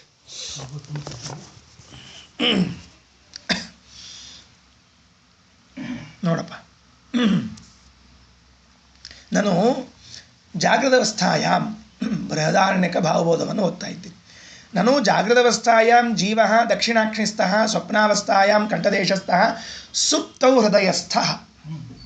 ಮೂರು ಕಡೆ ಇರ್ತಾನೆ. ಯಥೋಕ್ತಂ ಇಲ್ಲಿ ಹೇಳ್ಯಾರ ದಕ್ಷಿಣಾಖ್ಯ ಮುಖೇ ವಿಶ್ವ ಇತಿ ಇಲ್ಲಿ ಹೇಳ್ಯಾರ ಅಂತ ರಘುತ್ತಮ ಸ್ವಾಮಿಗಳು ತಗೊಂಡಾರ. ನಂದಲ್ಪ ಇದೆಲ್ಲ ಎಲ್ಲ ಮಹಾನುಭಾವರು ರಘುತ್ತಮ ಸ್ವಾಮಿಗಳ ವ್ಯಾಖ್ಯಾನ ಇದೇ ತಗೊಂಡಾರ. ಇಲ್ಲೇ ನೋಡಿ, ಇಲ್ಲಿ ದಕ್ಷಿಣಾಖ್ಯ ಮುಖೇ ವಿಶ್ವ ಮಾಂಡೂಕೋಪನಿಷತ್ತು ತಗೊಂಡಾರ ಇತ್ಯಾದಿ. ತಥಾಚ ಹಾಗಿದ್ರೆ ಹೃತ್ಕರ್ಣಿಕಾ ಮೂಲಗತ ಭಗವದ್ರೂಪೇ ಜೀವ ಸರ್ವದಾ ಪ್ರತಿಷ್ಠಿತ. ಜೀವ ಇದ್ದಾನೆ ಯಾವಾಗಲೂ. ಆಮೇಲೆ ನೋಡಂಥದ್ದು ಏನಂತ ಹೇಳಿ, ಸುಪ್ತಿಯಲ್ಲಿ ಹೃತ್ಕರ್ಣಿಕ ಅಗ್ರಸ್ಥಿತ ಹರೌ ಪ್ರವಿಶತಿ ಇತಿ ಕಥಂ ಉಕ್ತಂ. ಹೆಂಗೆ ಹೇಳಿದ್ರಿ ನೀವು? ಸುಪ್ತವು ಅಲ್ಲಿರ್ತಾನೆ, ಉಳಿದ ಹೊತ್ತಿನಾಗ ಇಲ್ಲಿರ್ತಾನೆ. ಕಥಂ ವಾ ಹೃದಯ ವ್ಯಾಪ್ತ ಪ್ರಾದೇಶ ಪರಿಮಿತ ಭಗವದ್ರೂಪಸ್ಯ ಸರ್ವದಾ ಜೀವಸ್ಥಾನತ್ವಂ. ಯಾವಾಗಲೂ ಪ್ರಾದೇಶ ರೂಪಿ ಪರಮಾತ್ಮ ಜೀವರಿಗೆ ಆಶ್ರಯನಾಗಿದ್ದಾನಂತ ಹೆಂಗಂದ್ರಿ? ಯಾಕೆ ಮಾಂಡೂಕೋಪನಿಷತ್ನಲ್ಲಿ ದಕ್ಷಿಣಾಕ್ಷಿ ಮುಖೇ ವಿಶ್ವ ಇಲ್ಲಿರ್ತಾನಂತ ಹೇಳಿರಲ್ಲ ಮತ್ತೆ ನೀವು ಅಂತಂದ್ರೆ ಜೀವ ಖರೆ ಇಲ್ಲಿರ್ತಾನೆ. ಇಷ್ಟ ಹೇಳ್ಬಿಡಿ, ನಾವು ಫೈನಲ್ ಮಾಡಿಬಿಡ್ರಿ. ನೀವು ಸುಳ್ಳು ಇದನ್ನು ಮಾಡಿಬಿಡ್ರಿ ಅಂತ. ಹೃದಯ ಸ್ಥಿತಮೇವ ಸರ್ವದಾ ಜೀವಸ್ವರೂಪಂ. ಹೃದಯದಲ್ಲಿ ಏನೇ ಯಾವಾಗಲೂ ಜೀವಸ್ವರೂಪ ಇರ್ತದೆ. ಹೃದಯೇಶ ಆತ್ಮ ಇತಿ ಶ್ರುತೇ ಬೃಹದಾರಣ್ಯಕದ ವಾಕ್ಯ. ಹೃದಯೇಶ ಆತ್ಮ ಅಥವಾ ಇದು ಷಟ್ಪ್ರಶ್ನೋಪನಿಷತ್ತಿನ ವಾಕ್ಯ. ಹೃದಯದಲ್ಲಿ ಜೀವ ಇರ್ತಾನೆ, ಅವನು ಬೇರೆ ಕಡೆ ಇರೋದಿಲ್ಲ, ಸರ್ವದಾ ಇರೋದು ಹೃದಯದಲ್ಲಿದೆ. ಅದಕ್ಕೆ ನೀವು ಮಾತಾಡ್ಬೇಕಾರೆಲ್ಲ ನಾನು ನಾನು ನಂದು ನಂದು ಎಲ್ಲ ಇಲ್ಲೇ ಬಿಟ್ಕೊಂಡಿರ್ತೀವಿ ನಾವು. ಎಚ್ಚರ ಇದ್ದಾಗ ಕಣ್ಣಾಗಿದ್ರೆ ನಾನು ನಾನು ಅನ್ನಬೇಕಾಗಿತ್ತು ಅವನಂತೆ. ಅನ್ನಂಗಿಲ್ಲ. ಮಲ್ಕೊಂಡಾಗ ಹಿಂಗ ಮಲ್ಕೊಂಡಿರ್ತೀವಿ, ಬೈತಿರ್ತಾರ, ಸ್ವಲ್ಪ ಹಿಂಗೆ ಹೋಗಿರ್ತಾರೆ ಅಷ್ಟ. ಇದಿ ಮೇಲೆ ಕನಕ ಕೈ ಇಟ್ಕೋಬೇಡ, ಕೆಟ್ಟ ಕನಸು ಬೀಳ್ತಾವ ಅಂತ ಹೇಳ್ತಿರ್ತಾರ, ಅದಕ್ಕೆ ಕೆಳಗೆ ಹೋಗಿರ್ತದೆ. ವಾಸ್ತವಿಕವಾಗಿ ಹಿಂಗೆ ಮಲ್ಕೊಂಡಿರ್ತೀವಿ ನಾವು. ಅಂದಮೇಲೆ ಸದಾ ಇರೋದೆಲ್ಲಿ ಹೃದಯದಲ್ಲಿಯೇನೆ ರಘುತ್ತಮ ಸ್ವಾಮಿಗಳ ನಿರ್ಧಾರ ಸಂಪ್ರದಾಯ. ಹೃದಯ ಹಂಗೆ ಹೃದಯದಲ್ಲಿ ಇದ್ದಾನೆ ಅಂತಂದ ಮೇಲೆ ಜಾಗೃತ ಅವಸ್ಥೆಯಲ್ಲಿ ಕಣ್ಣಿನಲ್ಲಿ ಕಂಠದಲ್ಲಿ ಇದೇನು ಕಥೆ ಹೇಳಿಕತ್ತೀರಿ ನೀವು ಅಂತ ಕೇಳಿದ್ರೆ, ಕೇಳಿ. ಅವಸ್ಥಿತಿ ವೈಶೇಷ್ಯಾದಿತಿ ಚೇನ್ನ ಅಭ್ಯುಪಗಮಾಧೃದಿ ಇತಿ ಸೂತ್ರಾಚ. ಬ್ರಹ್ಮಸೂತ್ರ ಓದ್ರಿ ಅಂತಾರೆ. ಏನು ಬ್ರಹ್ಮಸೂತ್ರ ಓದಬೇಕು ಅಂದ್ರೆ 2ನೇ ಅಧ್ಯಾಯದ 3ನೇ ಪಾದದ 24ನೇ ಸೂತ್ರವನ್ನು ಓದ್ರಿ ತಮ್ಮ.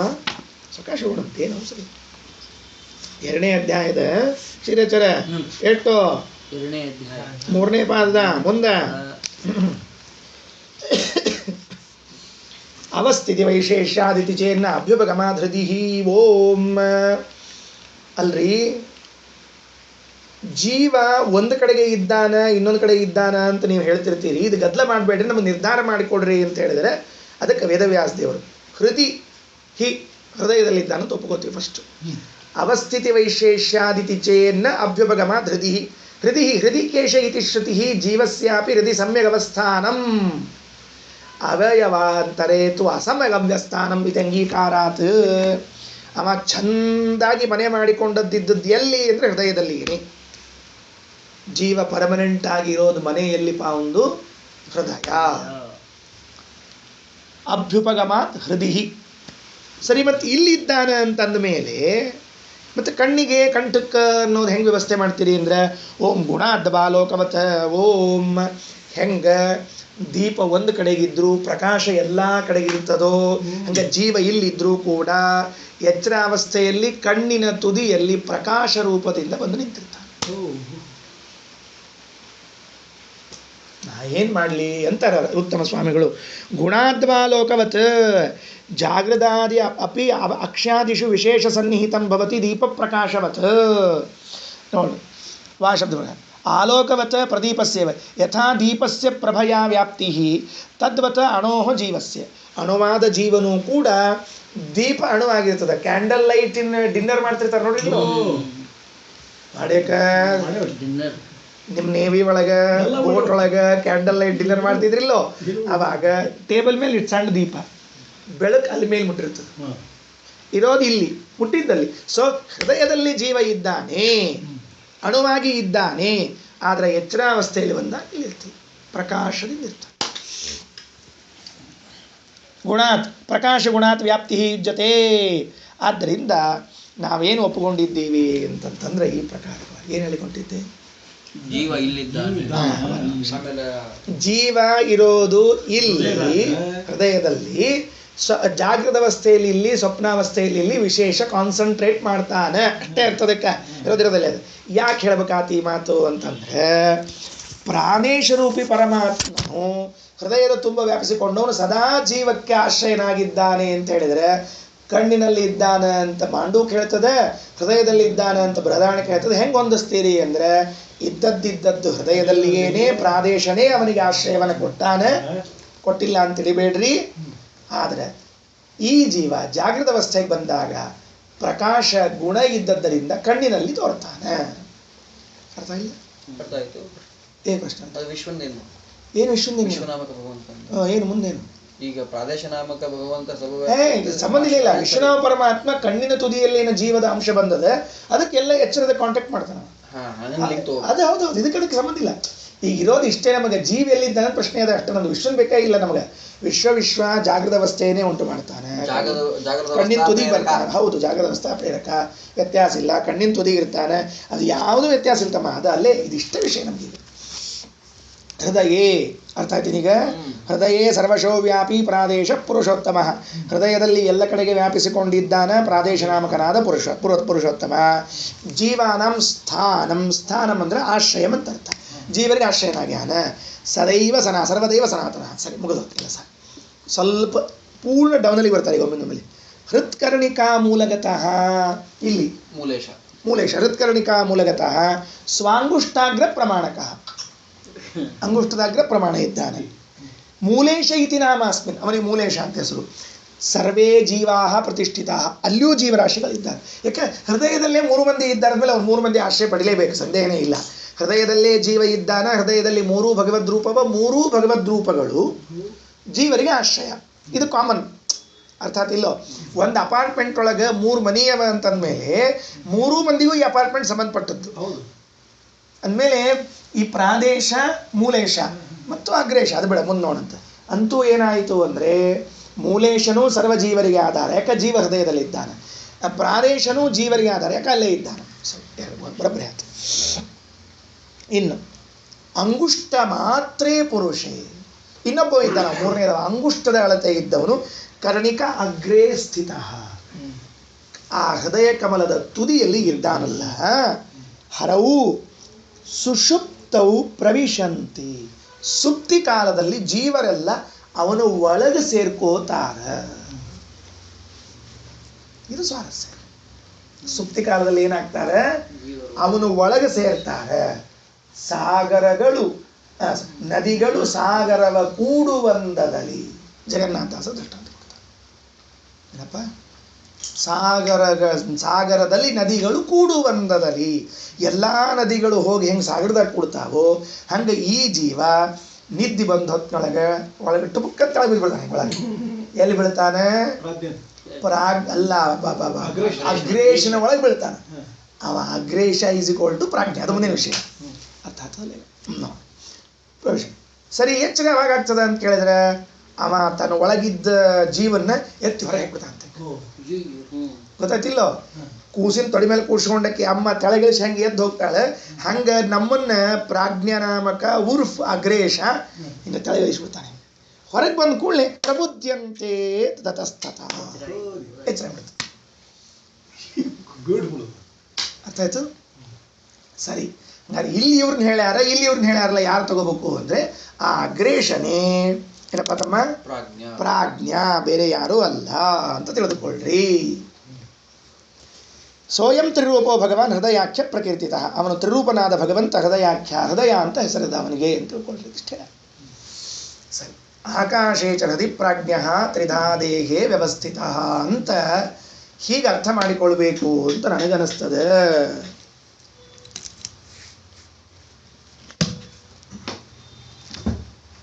ಶ್ರೀಧಚಾರ ತಿಳಿತೀರಿ ಏನ್ರ ಒಂದು ಸ್ವಲ್ಪ ತಡಿ, ಮುಂದೆ ಹೋಗೋಣ. ಬರೀ ತಿಳಿದ್ರೆ ಮುಂದೆ ಹೋಗ್ಲ ಹೆಂಗೆ, ಮುಂದೆ ತಿಳಿಬೇಕಲ್ಲ. ಇನ್ನೊಂದು ಸ್ವಲ್ಪ ಬಾಳೆಕರ್ ಮನೆಗೆ ಹೊಂಟಿದ್ದೀರ? ಮನೆಗೆ ಹೊಂಟಿದ್ರಿ? ಇಲ್ಲ. ಆಕಾಶೇ ಚ ಹೃದಿ ಪ್ರಾಜ್ಞ ತ್ರಿಧಾ ದೇಹೇ ವ್ಯವಸ್ಥಿತ. ಏನಪ್ಪ, ಶಾಸ್ತ್ರದ ಪರಮ ಪ್ರಮೇಯಗಳಿವೆಲ್ಲ ತಿಳಿತದಲ್ಲ. ಈಗ ಕಾನ್ಸೆಪ್ಟ್ ಅರ್ಥ ಆತಿಲ್ಲೋ? ವಿಶ್ವೋ ಹಿ ಸ್ಥೂಲ ಭುಕ್ ನಿತ್ಯಂ ತೈಜಸ ಪ್ರವಿಭುಕ್ತ ಭುಕ್ ಆನಂದ ಭುಕ್ ತಥಾ ಪ್ರಾಜ್ಞ ತ್ರಿಧಾ ಭೋಗಂ ನಿಬೋಧತ್. ಅದೇ ವಿಷಯ ಮುಂದೆ. ವಿಶ್ವನಾಮಕ ಪರಮಾತ್ಮ ಸ್ಥೂಲ ಭುಕ್ ಆಗಿದ್ದಾನೆ, ಸ್ಥೂಲ ಪದಾರ್ಥಗಳನ್ನು ಭೋಗ ಮಾಡ್ತಾನೆ ನಿತ್ಯದಲ್ಲಿ. ತೈಜಸನಾಮಕ ಪರಮಾತ್ಮ ಪ್ರವಿಕ್ತ ಭುಕ್, ಅದೇನು ಪ್ರವಿಕ್ತ ಭುಕ್ ಅಂದ್ರೆ ಏನು, ಸ್ವಪ್ನ ಪದಾರ್ಥಗಳನ್ನು. ಆನಂದ ಭುಕ್ ಆಗಿದ್ದಾನೆ ಪ್ರಾಜ್ಞನಾಮಕ ಪರಮಾತ್ಮ. ತ್ರಿಧಾ ಭೋಗಂ ನಿಬೋಧತ, ಈ 3 ರೀತಿಯಿಂದ ಭೋಗವನ್ನು ತಿಳ್ಕೊಳ್ರಿ. ಏನಪ್ಪ, ಇಲ್ಲೊಂದು ಚರ್ಚೆ ಆದ, ನಾಳೆ ಮಾಡ್ತೇವೆ. ಇಲ್ಲೊಂದು ಚರ್ಚೆ ಆದ. ಆನಂದ ಭುಕ್ ತಥಾ ಪ್ರಾಜ್ಞ ಆನಂದ ಭೋಗವನ್ನು ಮಾಡ್ತಾನ ಅಂತಂದ್ರಿ, ನಿದ್ರಾವಸ್ಥೆಯಲ್ಲಿ ಆನಂದ ಇರ್ತದೆ, ಭೋಗ ಮಾಡ್ತಾನ ಅಂತಂತೀರಿ. ವಡೆಕರ್, ನಿಮ್ಮ ಪ್ರಶ್ನೆ ಏನು? ಅಂದಮೇಲೆ ಕಲಿ ಮುಂತಾದವರಿಗೆ ಆನಂದವೇ ಇಲ್ಲ ಸ್ವರೂಪದಲ್ಲಿ, ನಿದ್ರಾವಸ್ಥೆಯಲ್ಲಿ ಆನಂದ ಹೆಂಗೆ ಬರಬೇಕು, ಅದು ಭೋಗವನ್ನು ಹೆಂಗೆ ಮಾಡಬೇಕು ಅಂತ ತಾಮ್ರಪರ್ಣಿ ಆಚಾರ್ಯರು ಚರ್ಚೆ ಮಾಡ್ಯಾರ. ಸ್ವಲ್ಪ ಭಾಳ ಏನು ಬರೋದಿಲ್ಲ, ಒಂದ ಪುಟ ಬರ್ದಾರ.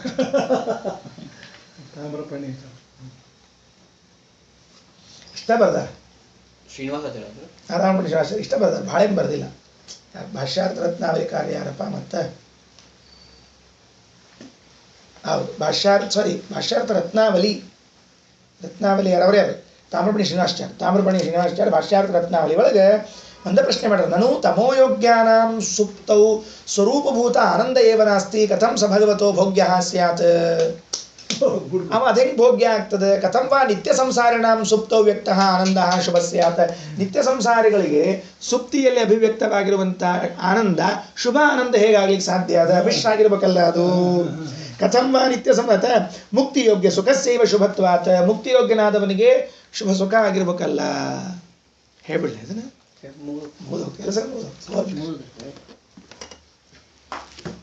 ಏನ್ ಮಾಡೋದು ಭಾರಿ ಡೌಟ್ ಅಲ್ಲ ನಿಮ್ ಡೌಟ್ ಅಲ್ಲ ನನ್ನ ಡೌಟ್ ಈಗ ಹೌದು ನಿಮ್ ಡೌಟ್ ನನ್ನ ಡೌಟ್ ಆಗ್ತಲ್ಲ ಈಗ ನಿಮ್ಮ ಮನೆ ಕನ್ಯಾ ನಮ್ಗೆ ತಂದು ಕೊಟ್ಟ ಮೇಲೆ ಏನಾಗ್ತದೆ ಅಂತ ನಮ್ಮ ಮನೆ ಕನ್ಯಾ ಆಗ್ತದೆ ನಿಮ್ಮ ಡೌಟ್ ನಮ್ಮ ಮೇಲೆ ಹಾಕಿದ ಮೇಲೆ ಏನಾಗ್ತದೆ ಕಡೆ ಕೊಟ್ಬಿಡ್ತೀವಿ ಸರ್ ಅಲ್ಲ ಬೇಡ ಈಗ ಹೇಳಿ ಸುಮ್ಮನೆ ವಿಷಯ ಹೇಳಿದೆ ಇನ್ನೊಂದು ಕಾಲದ ಹುಡುಗಿ ಯಾಕೆ ಚಲೋ ಬೆಳೀಲಿ ಏನಪ್ಪ ಅಂತ ಹೇಳ್ತೀನ ನಾನು ಪ್ರಶ್ನೆ ಮಾಡ್ತಾರೆ ಏನು ಆನಂದಂಚ ತಥಾ ಪ್ರಾಜ್ಞ ತ್ರಿಧಾ ತೃಪ್ತಿಂ ವಿಜಾನತ ಸಾರಿ ಎಲ್ಲದು ಹಿಂದಿನ ಮಂತ್ರ ಹಿಂದೆ ಮುಂದೆ ಮಂತ್ರ ಆಯಿತು ಆನಂದ ಭುಕ್ ತಥಾ ಪ್ರಾಜ್ಞ ಪ್ರಾಜ್ಞನಾಮಕ ಪರಮಾತ್ಮ ಆನಂದವನ್ನು ಭೋಗ ಮಾಡ್ತಾನೆ ಅದೇ ಮುಂದಿನ ಮಂತ್ರದಲ್ಲೂ ಅದೇ ವಿಷಯದ ಇನ್ನೊಂದು ರೀತಿಯಿಂದ ಈ ಪ್ರಶ್ನೆ ಭಗವಂತನು ಆನಂದ ಭೋಗವನ್ನು ಮಾಡುತ್ತಾನೆ ಅಂತ ನೀವು ಹೇಳೋದಾದರೆ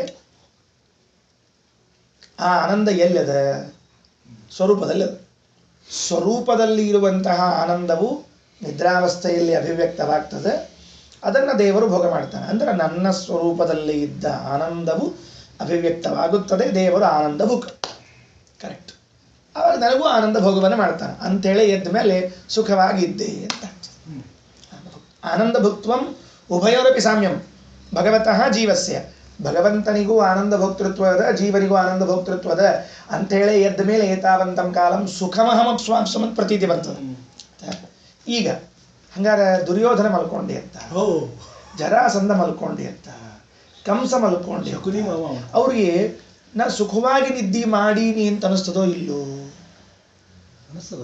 ಅನಿಸ್ತದೆ ಅಂತಂದ್ಮೇಲೆ ಸ್ವರೂಪದಲ್ಲಿ ಸುಖ ಇಲ್ಲಲ್ಲ ಅವರಿಗೆ ನಾನು ತಮೋಯೋಗ್ಯಾನಾಂ ಸುಪ್ತೌ ಸ್ವರೂಪಭೂತ ಆನಂದ ಏವ ನಾಸ್ತಿ ತಮೋಯೋಗ್ಯರಿಗೆ ಸ್ವರೂಪಭೂತವಾದ ಆನಂದವೇ ಇಲ್ಲ ಅಂದಮೇಲೆ ಕಥಂ ಸ ಭಗವತೋ ಭೋಗ್ಯ ಸ್ಯಾತ್ ಅದು ಭಗವಂತನ ಭೋಗ್ಯ ವಸ್ತು ಅಂತ ಹೆಂಗಾಗಬೇಕು ಕಥಂ ವಾ ಎರಡನೇ ನಿತ್ಯ ಸಂಸಾರಿಣ ನಿತ್ಯ ಸಂಸಾರಿಗಳು ಅಂತ ಕರೆಸಿಕೊಂಡವರಿಗೆ ಸುಪ್ತೌ ವ್ಯಕ್ತ ಆನಂದ ಅವರಿಗೆ ಆನಂದ ವ್ಯಕ್ತ ಆಗ್ತದೆ ಶುಭ ಸ್ಯಾತ್ ಶುಭ ಆಗೋದಿಲ್ಲ ಯಾಕೆ ಅಂದರೆ ನಿತ್ಯ ಸಂಸಾರಿಗಳಿಗೆ ಸುಖ ದುಃಖ ಮಿಶ್ರಿತವಾದ ಸ್ವರೂಪದ ಶುಭ ಭೋಗ ಹೆಂಗಾಗ್ಬೇಕು ಅವನಿಗೆ ಆಗೋದಿಲ್ಲ ಹಂಗಾರೆ ಏನೀಗ ಮುಕ್ತಿಯೋಗ್ಯ ಸುಖ ಸೇವ ಶುಭತ್ವಾತ್ ಮುಕ್ತಿಯೋಗ್ಯರಾಗಿರುವಂತಹ ಜೀವರಾಶಿಗಳ ಸುಖ ಮಾತ್ರ ಶುಭ ಸುಖ ಅದನ್ನು ಮಾತ್ರ ಭೋಗ ಮಾಡ್ತಾನ ಅಂತ ಒಪ್ಕೋಬೇಕು ನಚ ಅರ್ಥ ಆಯ್ತಿಲ್ಲೋ ಅಂದ್ರೆ ಅಲ್ರಿ ಏನು ಪ್ರಾಜ್ಞನಾಮಕ ಭಗವಂತೇನಿದ್ದಾನ ಇವೇನು ಸುಖ ಭೋಗ ಮಾಡ್ಲಿಕ್ಕತ್ತಾನ ಅಂತ ಹೇಳಿಕತ್ತೀರಿ ಇದು ಸಜ್ಜೀವರ ಪ್ರಕರಣ ಇದು ಮುಕ್ತಿಯೋಗ್ಯರ ಪ್ರಕರಣ ಮಾತ್ರ ಹೊರತಾಗಿ ಉಳಿದವ್ರ ಪ್ರಕರಣ ಅಲ್ಲೇ ಅಲ್ಲ ಅಂತ ಉತ್ತರ ಕೊಟ್ಬಿಟ್ರೆ ಮುಗಿದೋದು ಒಂದು ಉತ್ತರ ಅರ್ಥ ಆಯ್ತಿಲ್ಲೋ ಶ್ರೀರಾಚಾರ್ಯ ಈ ಪ್ರಕರಣ ಯಾರದಿದು ಸಾತ್ವಿಕರ ಬಗ್ಗೆ ಮಾತಾಡ್ಲಿಕ್ಕತ್ತೀವಿ ನಾವು ದುಷ್ಟರ ಬಗ್ಗೆ ಮಾತಾಡ್ಲಿಕ್ಕತ್ತಿಲ್ಲ ಅದಕ್ಕೆ ಉತ್ತರ ಹೇಳಿದವರು ಏನು ನಚ ಮುಕ್ತಿಯೋಗ್ಯ ಸುಪ್ತಿ ವಿಷಯವಿದಂ ಪ್ರಕರಣ ಮಿತಿ ಯುಕ್ತಂ ಇಷ್ಟೇ ಬಿಡ್ತೀವಿ ಹಂಗಾದ್ರೆ ಮುಕ್ತಿಯೋಗ್ಯರಾದವರ ವಿಷಯದ ಇದು ಅಂತ ಹೇಳ್ತೀವಿ ಅಂದ್ರೆ ಸರ್ವಸಾಧಾರಣ್ಯ ಪ್ರತೀತೇ ಎಲ್ಲರಿಗೂ ಈ ಕೆಲಸ ಮಾಡ್ತಾನೆ ಅಂತ ಕೇಳಿಸ್ಲಿಕ್ಕೆ ಸ್ಪಷ್ಟವಾಗಿ ಸರ್ವಜೀವರಿಗೂ ಅಂತ ಇದ್ದೊತ್ನೊಳಗೆ ಅದೇನು ಸ್ಪೆಷಲ್ ಆಗಿ ಮುಕ್ತಿಯೋಗ್ಯರಿಗೆ ಮಾತ್ರ ಅಂತಂತೀರಿ ಹೇಳ್ಬೋದು ಇತಿ ಚೇತ್ ಅತ್ರ ಕೇಚಿತ್ ಕೆಲವರು ಹಿಂಗೆ ಉತ್ತರ ಕೊಟ್ಟಾರ ಅವರೇ ಕೆಲವರು ಹೀಗೆ ಉತ್ತರ ಕೊಟ್ಟಿದ್ದಾರೆ ಅಂತ ಅವ್ರು ಹೇಳ್ಯಾರ ತಾವು ಉತ್ತರ ಕೊಟ್ಟಿಲ್ಲ ಮೊದಲು ಅವರೇ ಉತ್ತರ ಕೊಟ್ಟರು ಅಂತ ಏನಂತ ತಮೋಯೋಗ್ಯಾನಾಂ ಸುಪ್ತೌ ಸುಖಾಭಾವ ಅನುಭವ ಏವ ನ ಸುಖ ಅನುಭವ ಸಯೇವ ಹಿ ತೇಷಾಂ ಆನಂದ ಪದೇನ ಉಚ್ಯತೆ ತಮೋಯೋಗ್ಯರಿಗೆ ಸುಪ್ತಿಯಲ್ಲಿ ಸುಖಾಭಾವದ ಅನುಭವ ಸುಖಾನುಭವ ಆಗೋದಿಲ್ಲ ಸುಖ ಇಲ್ಲ ಸುಖದ ಅಭಾವದ ಅನುಭವವೇ ಆಗ್ತದೆ ಅವರಿಗೆ ಗೊತ್ತಾಯ್ತಿಲ್ಲೋ ಮುಗಿದಿಲ್ಲ ಇನ್ನು ಮುಂದದ ಭಾಳದ ಇನ್ನೂ ಒಂದು ಪೇಜ್ ತನಕ ಅದ ಸುಖಾಶಿ ಇವತ್ತು ಅರ್ಧ ಹೇಳ್ತೀನಿ ಉಳಿದ ನಾಳೆ ಹೇಳ್ತೀನಿ ಸುಖಾಭಾವ ಅನುಭವ ಏವ ಸುಖದ ಅಭಾವದ ಅನುಭವದ ನ ಸುಖಾನುಭವ ಅವರಿಗೆ ಸುಖಾನುಭವ ಅಲ್ಲ ಸಯೇವ ತೇಷಾಂ ಆನಂದ ಪದೇನ ಉಚ್ಯತೆ ಅವರ ಆನಂದ ಅಂದ್ರೆ ಸುಖಾಭಾವನೆ ಅವರ ಆನಂದ ಅದೇ ಇಲ್ಲಿ ಆನಂದ ಪದದಿಂದ ಹೇಳುತ್ತೇವೆ ದೈತ್ಯ ಯಾರೊಬ್ಬ ಹೇಳಿದಂತೆ ಬ್ರಹ್ಮದೇವರು ನೀವು ಮೋಕ್ಷಕ್ಕೆ ಹೋಗ್ತೀರಿ ನಿಮ್ಮ ಮೋಕ್ಷಕ್ಕೆ ಹೋಗ್ತೀರಿ ನಿಮ್ಮ ಮೋಕ್ಷಕ್ಕೆ ಹೋಗ್ತೀರಿ ಅಂತ ಅಂದಿವಿಲ್ಲ ಹಿಂಗ ಮೊನ್ನೆ ಅಂದಿವಲ್ಲ ಮೊನ್ನೆ ತಕ್ಕಂಡು ಅಂತಲ್ಲ ಹೋಗಿ. ಆಚಾರ್ಯ, ಮೊನ್ನೆ. ಅಂದ್ಮೇಲೆ ನಿಮ್ಮ ಮೋಕ್ಷಕ್ಕೆ ಹೋಗ್ತೀರಿ ಅಂತಂದ್ರೆ ಅಂಧನ್ ತಮಸ್ಸು, ಅಂಧನ್ ತಮಸ್ಸಿಗೂ ಮೋಕ್ಷ ಅಂತ ಹೆಸರದನೋ ಇಲ್ಲೋ. ಹಾಗಾದರೆ ತಮೋ ಯೋಗ್ಯರಾದ ಜೀವರಾಶಿಗಳಿಗೆ ಸುಖವೇ ಇಲ್ಲ, ಸುಖಾಭಾವವೇ ಉಂಟು. ಆ ಸುಖಾಭಾವಕ್ಕೆ ಆನಂದ ಅಂತ ಕರೆದಾರೆ. ನಿಮ್ಮ ಆನಂದ ಆಗ್ತದೆ ಅಂದ್ರೆ ಸುಖಾಭಾವ ಅಂತ ಆಗ್ತದೆ. ಅರ್ಥ ಆತಿಲ್ಲ? ಹೌದು ಆಚಾರ್ಯ. ಹ. ಹಿಂಗ ಅನ್ನೋಣ. ಗೋರಿ. ಅಲ್ರಿ ಮತ್ತು ಅದು ಈಗ ಸುಖಾಭಾವ ಅಂತಂದ್ರಿ, ಸುಖಾಭಾವ ಅಂತಂದ ಮೇಲೆ ನ ಸುಖಾನುಭವ ಅಲ್ಲ, ಅದೇ ಆನಂದ ಪದದಿಂದ ಹೇಳ್ತೀವಿ ಅಂತಂದ್ರೆ ಅದು ಶುಭ ಹೆಂಗಾಗ್ಬೇಕು, ಅದು ಭಗವಂತನಿಗೆ ಭೋಗ್ಯ ಹೆಂಗಾಗ್ಬೇಕು ಅಂದ್ರೆ ಸಚ ದೋಷಾಭಾವ ರೂಪತ್ವಾತ್ ಶುಭ ಏವ. ಸುಖಾಭಾವ ಅಂತನ್ನೋದು ಸುಖಾಭಾವಾನುಭವ, ಸುಖ ಇಲ್ಲ ಅಂತನ್ನೋದು ದೋಷದ ಅಭಾವ ರೂಪ ಆಗೇದ. ದುಃಖ ಏನದು? ಸುಖಾಭಾವ ಅಂದ್ರೆ ದುಃಖ ಏನು ಅಲ್ಲ. ಏನು ಒಡೆಕ ಸುಖಾಭಾವ ಅಂದ್ರೆ ದುಃಖ ಏನದು ಅಲ್ಲ, ದೋಷಾಭಾವ ರೂಪದು. ಅಂದ ಮೇಲೆ ಅದನ್ನ ಭೋಗವನ್ನ ದೇವರು ಮಾಡಬಹುದು. ಶುಭ ಅಲ್ಲ, ಹೆಂಗ್ ಭೋಗ ಮಾಡ್ತಾನಂತ ಕೇಳಬೇಡ್ರಿ. ಸಚ ದೋಷಾಭಾವ ರೂಪತ್ವ ಶುಭ ಏವ ತದ್ಭೋಗ ಈಶ್ವರಸ್ಯ ಉಪಪದ್ಯತೆ. ಅದರ ಭೋಗ ಈಶ್ವರನಿಗೆ ಬರ್ತದೆ. ಅಡಿಕ ಅದು ಕ್ವಶನ್ ಆನ್ಸರ್ ಬಂತಿದೆ. ಬರ್ತದೆ ಇನ್ನೂ ಪೂರ್ಣದ ಶ್ರೀರಾಚಾರ್ಯ ಹೇಳ್ತಿದ್ರು. ಸುಖಾಭಾವ ಗಾಳಿ ಬೀಸುವಲ್ತು ಅಂತಂದ. ಗಾಳಿ ಬೀಸುವಲ್ತು ಅಂತಂದ್ರೆ ಕುದಿಯದ ಅಂತ ಅರ್ಥ ಅಲ್ಲದ. ಗಾಳಿ ಬೀಸುವಲ್ತು ಅಂತ ಇಷ್ಟ ಆಗ್ತದೆ. ಅಷ್ಟೇ. ಕಾಮನ್ ಫ್ಯಾಕ್ಟ್ರಿಗೆ ಮನೆ ಹೊರಗೆ ಕೂತೀವಿ, ಬ್ಯಾಸಿಗೆ ಕಾಲ ಇಲ್ಲ, ಚಳಿಗಾಲದಾಗ ಅದ ಅಥವಾ ಯಾವುದೋ ಒಂದು ಮಧ್ಯಕಾಲದ, ಯಾಕೋ ಗಾಳಿ ಬೀಸುವಲ್ತು ನೋಡು ಅಂದ್ರೆ ಗಾಳಿಯ ಅಭಾವ ಉಷ್ಣತ್ವ ಜ್ಞಾಪಕ ಅಲ್ಲದು. ಗಾಳಿ ಬೀಸುವಲ್ತು ಅಂತ ಇಷ್ಟೇ ಆಗ್ತದೆ. ಹಂಗ ಸುಖಾಭಾವ ಅನ್ನೋದು ದುಃಖದಂತ ಅರ್ಥ ಅಲ್ಲದಕ್ಕೆ, ಸುಖಾಭಾವ ಅಂತ ಇಷ್ಟ ಆಗ್ತದಕ್ಕೆ. ಆ ಸುಖಾಭಾವ ಅಂತನ್ನೋದು ಒಂದೇನಾಗಿದೆ, ಅದು ದೋಷಾಭಾವ. ಅರ್ಥ ಆಯ್ತಿಲ್ಲೋ? ದೋಷಾಭಾವ ಅದು ಶುಭ. ಆದ್ರಿಂದ ಅದನ್ನು ಭೋಗವನ್ನು ಮಾಡ್ತಾನ ಅಂತ ಪರಮಾತ್ಮನಿಗೆ ಯಾಕೆ ಹೇಳಬಾರ್ದು? ಇನ್ನು ಸರಿಪಾ, ಸಮೋಯೋಗ್ಯದೇನೋ ಹಿಂಗೆ ವ್ಯವಸ್ಥೆ ಮಾಡಿದ್ರಿ. ನಿತ್ಯ ಸಂಸಾರ ಸುಖಸ್ಯ ಮುಕ್ತಿಯೋಗ್ಯ ಸುಖಾತ್ ಅತಿ ವಿಲಕ್ಷಣತ್ವೇಪಿ. ನಿತ್ಯ ಸಂಸಾರಿಗಳ ಸುಖವು ಮುಕ್ತಿಯೋಗ್ಯರ ಸುಖಕ್ಕಿಂತ ಅತ್ಯಂತ ವಿಲಕ್ಷಣವಾಗಿದ್ದರೂ ಇದಾನೀಂ ಈಗ ದುಃಖ ಸಮಾನಾಧಿಕರಣ್ಯಾತ್ ಉಚ್ಚತಾ ಹೇತುತ್ವಾಚ್ಚ ಶುಭತ್ವಮಸ್ತೇವ ತದ್ಭೋಗೋಪ್ಯುಪಪದ್ಯತೆ ಇತ್ಯಾಹುಃ. ದುಃಖ ಅಸಮಾನಾಧಿಕರಣ್ಯಾತ್ ಉಚ್ಚತಾ ಹೇತುತ್ವಾಚ್ಚ. ನೋಡ್ರಿ, ನಿತ್ಯ ಸಂಸಾರಿಗಳ ಸ್ವಭಾವದಲ್ಲಿರುವಂತಹ ಸುಖ ಏನಾಗಿದೆ, ದುಃಖ ಮಿಶ್ರಿತವಾದದ್ದು. ಆದರೆ ಸಂಸಾರದಲ್ಲಿದ್ದಾಗ ದುಃಖ ಇನ್ನೂ ಅಭಿವ್ಯಕ್ತ ಆಗಿಲ್ಲ. ತಿಳಿತಿಲ್ಲೋ? ಅವಾಗೇನು ಅಭಿವ್ಯಕ್ತ ಆಗಿದೆ? ಸುಖ ಮಾತ್ರ ಅಭಿವ್ಯಕ್ತ ಆಗಿದೆ. ದುಃಖ ಅಸಮಾನಾಧಿಕರಣ ಸುಖ. ದುಃಖ ಅಸಮಾನಾಧಿಕರಣ ಸುಖ ಅಂದರೆ ದುಃಖದಿಂದ ಮಿಶ್ರಿತವಾಗದೇ ಇರುವಂತಹ ಸುಖ ಈ ಸಂಸಾರದಲ್ಲಿದೆ. ಸ್ವರೂಪದಲ್ಲಿ ದುಃಖ ಮಿಶ್ರಿತವಾದ ಸುಖ ಅದು ಇನ್ನೂ ಅಭಿವ್ಯಕ್ತ ಆಗಿಲ್ಲ. ಈಗೇನಾಗ್ಲಿಕ್ಕತ್ತದಲ್ಲ ಇದು ಹೇಳ್ತಾರೆ ಈಗ ಅವರು. ಇದಾನೀಂ ಈಗ ನಿತ್ಯ ಸಂಸಾರಿ ಸುಖಸ್ಯ ಮುಕ್ತಿಯೋಗ್ಯ ಸುಖ ಅತಿ ವಿಲಕ್ಷಣತ್ವೇಪಿ, ಅತಿ ವಿಲಕ್ಷಣವಾದರೂ ಇದಾನೀಂ ಈಗ ಸಂಸಾರದಲ್ಲಿ ದುಃಖ ಅಸಮಾನಾಧಿಕರಣ್ಯಾತ, ದುಃಖ ಜೊತೆ ಇಲ್ಲದೆ ಇದರಿಂದ ಉಚ್ಚತಾ ಹೇತತ್ವ, ಅಂಥ ಸುಖ ಶುಭ ಸುಖ ಅಂತ ಕರಿಬೇಕು. ತದ್ಭೋಗವನ್ನು ದೇವರಿಗೆ ಹೇಳಲಿಕ್ಕೆ ಬರ್ತದೆ. ಕೇಚಿತ್ ಆಹು ಅಂದ್ರೆ ತಮೋಯೋಗ್ಯರದ್ದು ನಿತ್ಯ ಸಂಸಾರಿಗಳದ್ದು ಸುಖ ಹೆಂಗಿರ್ತದೆ ಅದನ್ನು ಭಗವಂತ ಹೆಂಗೆ ಭೋಗ ಮಾಡ್ತಾನೆ ಅಂತ ಆಯಿತು. ಅನ್ನೇತು ಇನ್ನೊಬ್ರು ಹಿಂಗೆ ಉತ್ತರ ಕೊಟ್ಟಾರ ಅಂತ ಮತ್ತೆ ಇನ್ನೊಬ್ರು ಹಿಂಗೆ ಉತ್ತರ ಏನಂತ, ತಮೋಯೋಗ್ಯಾನಾಂ ಸುಪ್ತೌ ಸುಖಾಭಾವೇಪಿ. ತಮೋಯೋಗ್ಯರಿಗೆ ಸುಪ್ತಿಯಲ್ಲಿ ಸುಖ ಇಲ್ಲದೆ ಇದ್ರೂ ಕೂಡ ಏತಾವಂತಂ ಕಾಲಂ ಸುಖಮಹಂ ಅಪ್ಸ್ವಾಪ್ಸಮಿತಿ ಔತ್ತರಿಕ ಅನುಸ್ಮೃತಿ ಸಿದ್ಧ ಸೌಷುಪ್ತಿಕ ಅನುಭವ ವಿರೋಧ. ಸುಖ ಇಲ್ಲ ಅಂತ ಒಪ್ಪಿಬಿಟ್ರೆ ಎದ್ದ ಮೇಲೆ ಇಷ್ಟೊತ್ತು ನಿದ್ದೆ ಮಾಡಿದೆ ಅಂತ ಹೇಳಿದ ಮಾತಿಗೆ ವಿರೋಧ ಬರ್ತದಲ್ಲ, ಸುಖವಾಗಿ ನಿದ್ದೆ ಮಾಡಿದೆ ಅಂತ ಹೇಳಿದ ವಾಕ್ಯಕ್ಕೆ ವಿರೋಧ ಬರ್ತದಲ್ಲ. ಅದಕ್ಕೆ ಸುಖ ಇಲ್ಲ ಅನ್ನಬಾರ್ದು, ಅವ್ರಿಗೂ ಸುಖ ಆದಂತ ಒಪ್ಪಬೇಕಾಗ್ತದೆ. ಅಂತಿದ್ದಿಲ್ಲ ಇಲ್ರಿ, ಅವ್ ಮಲ್ಕೊಂಡಾಗ ಸುಖ ಇಲ್ಲ, ಅವಂಗ ಸುಖ ಆಗ್ಯದ ಅಂತ ಭ್ರಮ ಬಂದದ, ಅದಕ್ಕೆ ಅವ ಸುಖ ಅಂತ ತಿಳ್ಕೊಂಡಾನಂತ ಹೇಳ್ಬೋಣಂತ. ಶುಕ್ತಿಯನ್ನು ನೋಡಿ ರಜತ ಅಂತ ತಿಳ್ಕೊಂಡಂಗ ಅಡೆಕರ್ ಮುಗಿಯಂಗಿಲ್ಲ. ಶುಕ್ತಿ ರಜತ ಎಂದಿನ ಜನ್ಮದ ಮುಗಿಲ್ಲ. ಅರ್ಥ ಆಯ್ತಿಲ್ಲ. ಎಂತ ಅಂತಂದ್ರೆ ಆಗಬಾರ್ದು. ಶ್ರೀರಾಚಾರ್ಯ ಸುಖ ಆಗಿಲ್ಲ, ಸುಖ ಆಗಿದೆ ಅಂತ ತಿಳ್ಕೊಂಬಿಟ್ರ ಅವ. ಶುಕ್ತಿಯನ್ನು ನೋಡಿ, ಬೆಳ್ಳಿಲ್ಲ ಬೆಳ್ಳಿ ಅಂತ ತಿಳ್ಕೊಂಡ, ಹಾವಿಲ್ಲ ಹಾವಂತ ತಿಳ್ಕೊಂಡ. ಹಂಗೆ ಇವನಿಗೆ ತಮೋಯೋಗ್ಯನಿಗೆ ಎದ್ದ ಮೇಲೆ ಅವನಿಗೇನು ಸುಖ ಜ್ಞಾನ ಬಂದದ, ಅದು ಸುಖ ಭ್ರಮ ಜ್ಞಾನ ಅಂತ ಯಾಕೆ ಆಗಬಾರ್ದು? ಅನ್ನಬಾರ್ದು. ಯಾಕೆ? ಸುಖ ದುಃಖ ವಿಷಯ ಭ್ರಮ ಅನುಪಪತ್ತೇ. ಜಗತ್ತಿನೊಳಗೆ ಎಂದೂ ಕೂಡ ಯಾರಿಗೂ ಸುಖ ದುಃಖ ವಿಷಯದಲ್ಲಿ ಭ್ರಮ ಬಂದಿಲ್ಲ. ನಂಗೆ ದುಃಖ ಆಗ್ಯದ, ಭ್ರಮ ಹುಚ್ಚ, ನಿಂಗೆಲ್ಲಿ ದುಃಖ ಆಗ್ಯದ ಅಂದ್ರೆ ಕಪ ಬಿಡ್ದಾವ.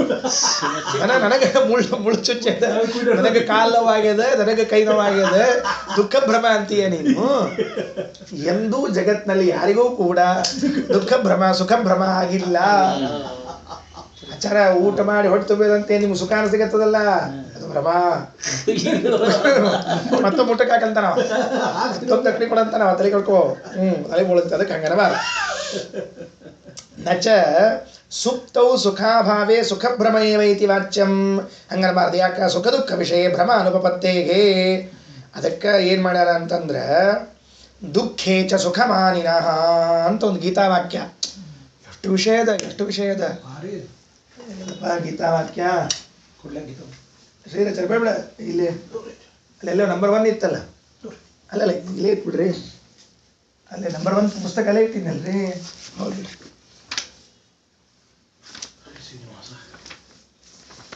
ಬಂಡಂಗಿ ಅದೇ ಆಯ್ತು ಸಿಗ್ತದೆ. ಅಂದ್ರೆ ನಾವು ಓದಿದ ಪುಸ್ತಕ ಇರ್ತದ, ಹಮಾರೆ ಹಮಾರೆ ಲೋಗ ಜಲ್ದಿ ಮಿಲ್ ಜಾತೆ.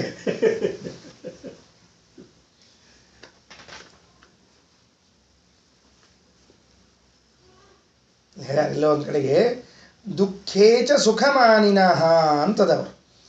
ದುಷ್ಟ ಹೆಂಗಿರ್ತಾರ ಅಂತ ಕೇಳಿದ್ರೆ ಏನ್ ತಮ್ಮ ಇಲ್ಲಿ ಟಕ್ಕನ್ ಸಿಗ್ಬೇಕದು ನಮಗೆ ಪುಸ್ತಕದಾಗ.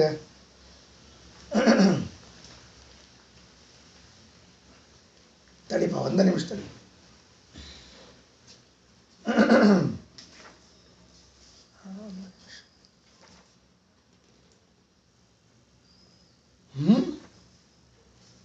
ಏನ್ ಹಿಂಗಂದ್ರೆ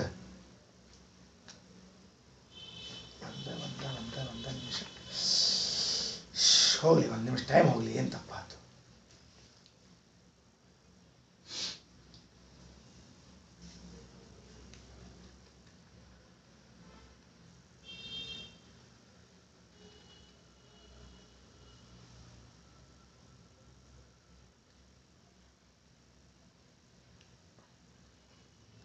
ನೋಡಂತ ಸಿಗ್ಲಿಲ್ಲ, ಬೇಗನೆ ಸಿಗ್ಲಿಲ್ಲ. ಆಮೇಲೆ ನೋಡಿ ಸಿಗ್ತದೆ, ಎಲ್ಲ ಹೋಗಲ್ಲ. ಗೀತೆಯಲ್ಲಿ ಹೇಳುವಾಗ ದುಃಖೇಚ ಸುಖಮಾನಿನಃ ಅಂತ ಒಂದು ತಿಳಿದಾರ ಅಂತ ಒಂದು ಪದ ಅದು. ಈ ವ್ಯಾಖ್ಯಾನಕಾರ ಹೆಂಗ್ ಮಾತಾಡ್ತಾರೆ ಅಂದ್ರೆ ದುಃಖೇಚ ಸುಖಮಾನಿನಃ ಅಂತದ ಅಲ್ಲ, ಮತ್ತೆ ಹಂಗಿದ್ದ ಹೊತ್ತಿನೊಳಗ ಅಂದ್ರೆ ಅಲ್ಲ. ಆ ಸಂಪ್ರದಾಯದ ವ್ಯಾಖ್ಯಾನ ಏನು ಅಂದ್ರೆ ದುಃಖೇ ದುಃಖ ಸಾಧನೆ, ಸುಖಮಾನಿನಃ ಸುಖ ಸಾಧನತ್ವ ಮಾನಿನಃ ಅಂತ ವ್ಯಾಖ್ಯಾನ ಮಾಡ. ಏನ್ ಅರ್ಥ ಆಗ್ಲಿನು? ಯಾಕ? ದುಃಖೇ ಈಸ್ ಈಕ್ವಲ್ ಟು ದುಃಖ ಸಾಧನೆ, ಸುಖಮಾನಿನಃ ಸುಖ ಸಾಧನತ್ವ ಮಾನಿನಃ ಅಂತ ಅರ್ಥ ಮಾಡಬೇಕು. ಯಾವುದು ದುಃಖಕ್ಕೆ ಕಾರಣ ಆಗಿದೆ ಅದು ಸುಖಕ್ಕೆ ಕಾರಣ ಅಂತ ತಿಳ್ಕೊಂಡ್ರಂತ, ಹೊರತಾಗಿ ದುಃಖವನ್ನು ಸುಖ ಅಂತ ತಿಳ್ಕೊಂಡ್ರ ಅಂತ ಅರ್ಥ ಮಾಡಬೇಕು.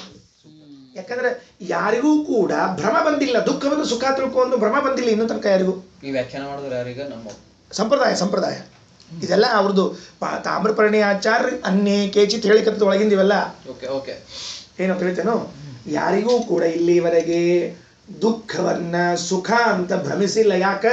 ಸುಖ ದುಃಖಗಳು ಭ್ರಮಾತ್ಮಕ ಅಲ್ಲ ಅಲ್ರಿ. ಮತ್ತೆ ಹಂಗಿದ್ರೆ ಕೃಷ್ಣ ಭಗವದ್ಗೀತೆಯಲ್ಲಿ ದುಃಖೇಚ ಸುಖಮಾನಿನಃ ಅಂತ ಹೇಳ್ಯಾನಲ್ಲ.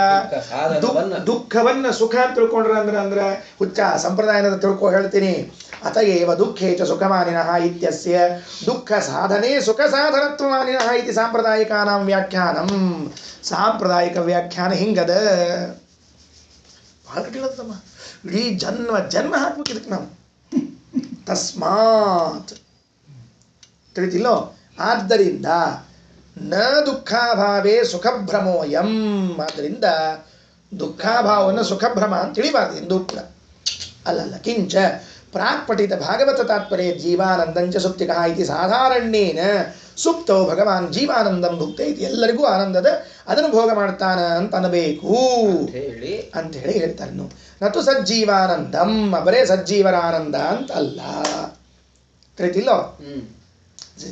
ತೇನ ಜ್ಞಾಯತೆ, ಏನಂತ ತಿಳ್ಕೊಂಡು ಅಖಿಲಾನಾಂ ಸುಪ್ತೌ ಆನಂದೋ ಅಸ್ತಿ ಇತಿ, ಅದರಿಂದ ಎಲ್ಲರಿಗೂ ಕೂಡ ಸುಖದಲ್ಲಿ ಸುಪ್ತಿಯಲ್ಲಿ ಆನಂದ ಇದ್ದೇ ಇದೆ ಅಂತ ನಿರ್ಧಾರ ಆಗಬೇಕು.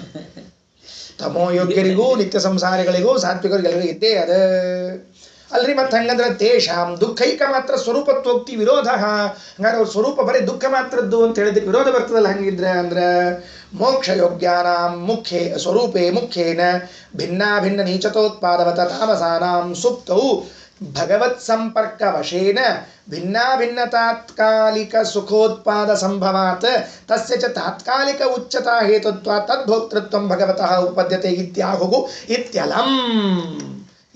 ಏನಿಲ್ಲ, ಕರೆಕ್ಟು. ಅವರ ಸ್ವರೂಪ ದುಃಖಪೂರ್ಣವಾಗಿ ಅದ, ಆದರೂ ಅವರಿಗೆ ಸ್ವರೂಪ ಇದು ಸುಷುಪ್ತಿಯಲ್ಲಿ ಆನಂದ ಆಗ್ತದ. ಹೆಂಗಾಗ್ತದ ಅಂತಂದ್ರೆ ಪರಮಾತ್ಮನ ಸಂಪರ್ಕದ ವಶದಿಂದ ಆಗ್ತದೆ. ಅಗ್ರೇಷಣ ಸಂಪರ್ಕ ಆಗ್ತದಲ್ಲೇ. ಅಗ್ರೇಷಣ ಸಂಪರ್ಕ ಆದದ್ದರಿಂದ, ಭಗವಂತನ ಸಂಪರ್ಕ ಆದದ್ದರಿಂದ, ಭಗವಂತನ ಸಂಪರ್ಕ ಎಷ್ಟು ಸ್ಟ್ರಾಂಗ್ ಅದ ಅಂದ್ರೆ ತಮೋಯೋಗ್ಯನಾದ ಕಲಿ ಗಾಢವಾದ ನಿದ್ರೆಯಲ್ಲಿ ಅಗ್ರೇಷಣ ಸಂಪರ್ಕಕ್ಕೆ ಒಳಗಾದಾಗ ಒಂದು ಆನಂದ ಹುಟ್ಟುತ್ತದೆ. ಆ ಹುಟ್ಟಿದ ಆನಂದವನ್ನ ಅವನು ಅನುಭವಿಸ್ತಾನೆ, ತಮೋಯೋಗ್ಯನು ಅನುಭವಿಸ್ತಾನೆ. ಭಗವಂತ ಆ ಆನಂದ ಭೋಗ ಮಾಡ್ತಾನೆ. ಆದ್ದರಿಂದ ಆನಂದ ಭುಕ್ ಅಂತನ್ನುವಂತಹ ಮಾತು ಏನೂ ತಪ್ಪಲ್ಲ. ದೇವರ ಕಾರುಣ್ಯ ಎಂಥದ್ದು ಅರ್ಥ ಮಾಡಿಕೊಳ್ಳ್ರಿ. ಕಲಿ ಸ್ವರೂಪ ಬರೀ ದುಃಖದ್ದು, ಆದರೂ ನಿತ್ಯ ಮಲ್ಕೊಂಡೆದ್ಮೇಲೆ ಅನಂತ ತಮಸ್ಸೆ ಹೋಗೋ ತನಕ ನಿತ್ಯ ಮಲ್ಕೊಂಡೆದ್ಮೇಲೆ ಆರಾಮ ನಿದ್ದೆ ಆತು ಅಂತ ಸುಖ ಅನುಭವ ಬರ್ತದೆ. ಅದು ಭ್ರಾಂತಿ ಆಗಬಾರ್ದು. ಸುಖ ವಿಷಯದಲ್ಲಿ ಭ್ರಾಂತಿ ಆಗಬಾರ್ದು. ಅನಿತ್ಯ ಸುಖ ಆಗ್ಬೋದು, ಸುಖ ಹುಟ್ಟಿ ಸುಖ ಸಾಯ್ಬೋದು, ನೋ ಪ್ರಾಬ್ಲಮ್. ಆದ್ರೆ ಭ್ರಾಂತಿ ಆಗಬಾರ್ದು. ಸುಖ ದುಃಖಗಳು ಭ್ರಾಂತಿ ಅಂತ ಹೇಳೋ ಹಂಗಿಲ್ಲ. ಯಾಕೆ ದುಃಖೇಚ ಸುಖಮಾನಿನಃ ಅಂತನ್ನುವಲ್ಲೇ ಹಿಂಗೆ ವ್ಯಾಖ್ಯಾನ ಮಾಡಿರಿ ಅಂತ ಹೇಳ್ಯಾರ. ಸೊ ಇತ್ತಂಚ ತಥಾಚ ತಮೋಯೋಗ್ಯರಾದ, ಸಂಸಾರಿ ಯೋಗ್ಯರಾದ, ನಿತ್ಯ ಸಂಸಾರಿಗಳಾದ, ಸಜ್ಜೀವರಾದ ಮೂರರಲ್ಲೂ ಕೂಡ ಸುಷುಪ್ತಿಯಲ್ಲಿ ಆನಂದ ಉಂಟು. ಸಜ್ಜೀವರಲ್ಲಿ ಸ್ವರೂಪಭೂತವಾದ ಆನಂದವೇ ಅದ, ಅದು ಅಭಿವ್ಯಕ್ತ ಆಗ್ತದೆ. ನಿತ್ಯ ಸಂಸಾರಿಗಳಿಗೂ ತಮೋಯೋಗ್ಯರಿಗೂ ಕೂಡ ಭಗವಂತನ ಸನ್ನಿಧಾನದಿಂದ ಎಲ್ಲಿ ಹೇಳ ಗೊತ್ತಾ ಇದನ್ನು ಟೀಕಾಕೃತ್ಪಾದರು, ಇದು ತಾಮ್ರಪರ್ಣಾಚಾರ್ಯದ ವಾಕ್ಯಾರ್ಥ ಅಷ್ಟೇ ಅಲ್ಲ. ನಮ್ಮ ಟೀಕಾಕೃತ್ಪಾದರು ಷಟ್ಪ್ರಶ್ನ ಉಪನಿಷತ್ತಿನ ಭಾಷ್ಯದಲ್ಲಿ, ವ್ಯಾಖ್ಯಾನದಲ್ಲಿ, ಟೀಕಾದಲ್ಲಿ ಈ ಮಾತ್ರ ಪರಮೇಶ್ವರ ಸನ್ನಿಧಾನ ಸಾಮರ್ಥ್ಯ ಉದ್ಭೂತಂ ಅಂತೇಳ. ಅದು ವಿಷಯವಿಲ್ಲ. ಆದ್ದರಿಂದ ಭಗವಂತನ ಸನ್ನಿಧಾನದಿಂದ ಸಂತೋಷ ಹುಟ್ಟುತ್ತದೆ. ಆ ಹುಟ್ಟಿದ ಸಂತೋಷವನ್ನು ಭೋಗ ಮಾಡ್ತಾನೆ. ಆದ್ದರಿಂದ ಪ್ರಾಜ್ಞ ಆನಂದ ಭುಕ ಅಂತ ಹೇಳುವಂತಹ ಮಾತು ವೇದದ್ದು ಸರಿಯಾದ. ಇತ್ಯಲ್ಲ ಸಾಕು ಅಂತ ಹೇಳ್ಯಾರ. ನಾವು ಸಾಕು ಮಾಡೋಣ. ಶ್ರೀಕೃಷ್ಣ ಅರ್ಪಣಮಸ್ತು. ಅಂಥವ್ರಿಗೆ ಆನಂದ ಕೊಡ್ತಾನಂದ್ರೆ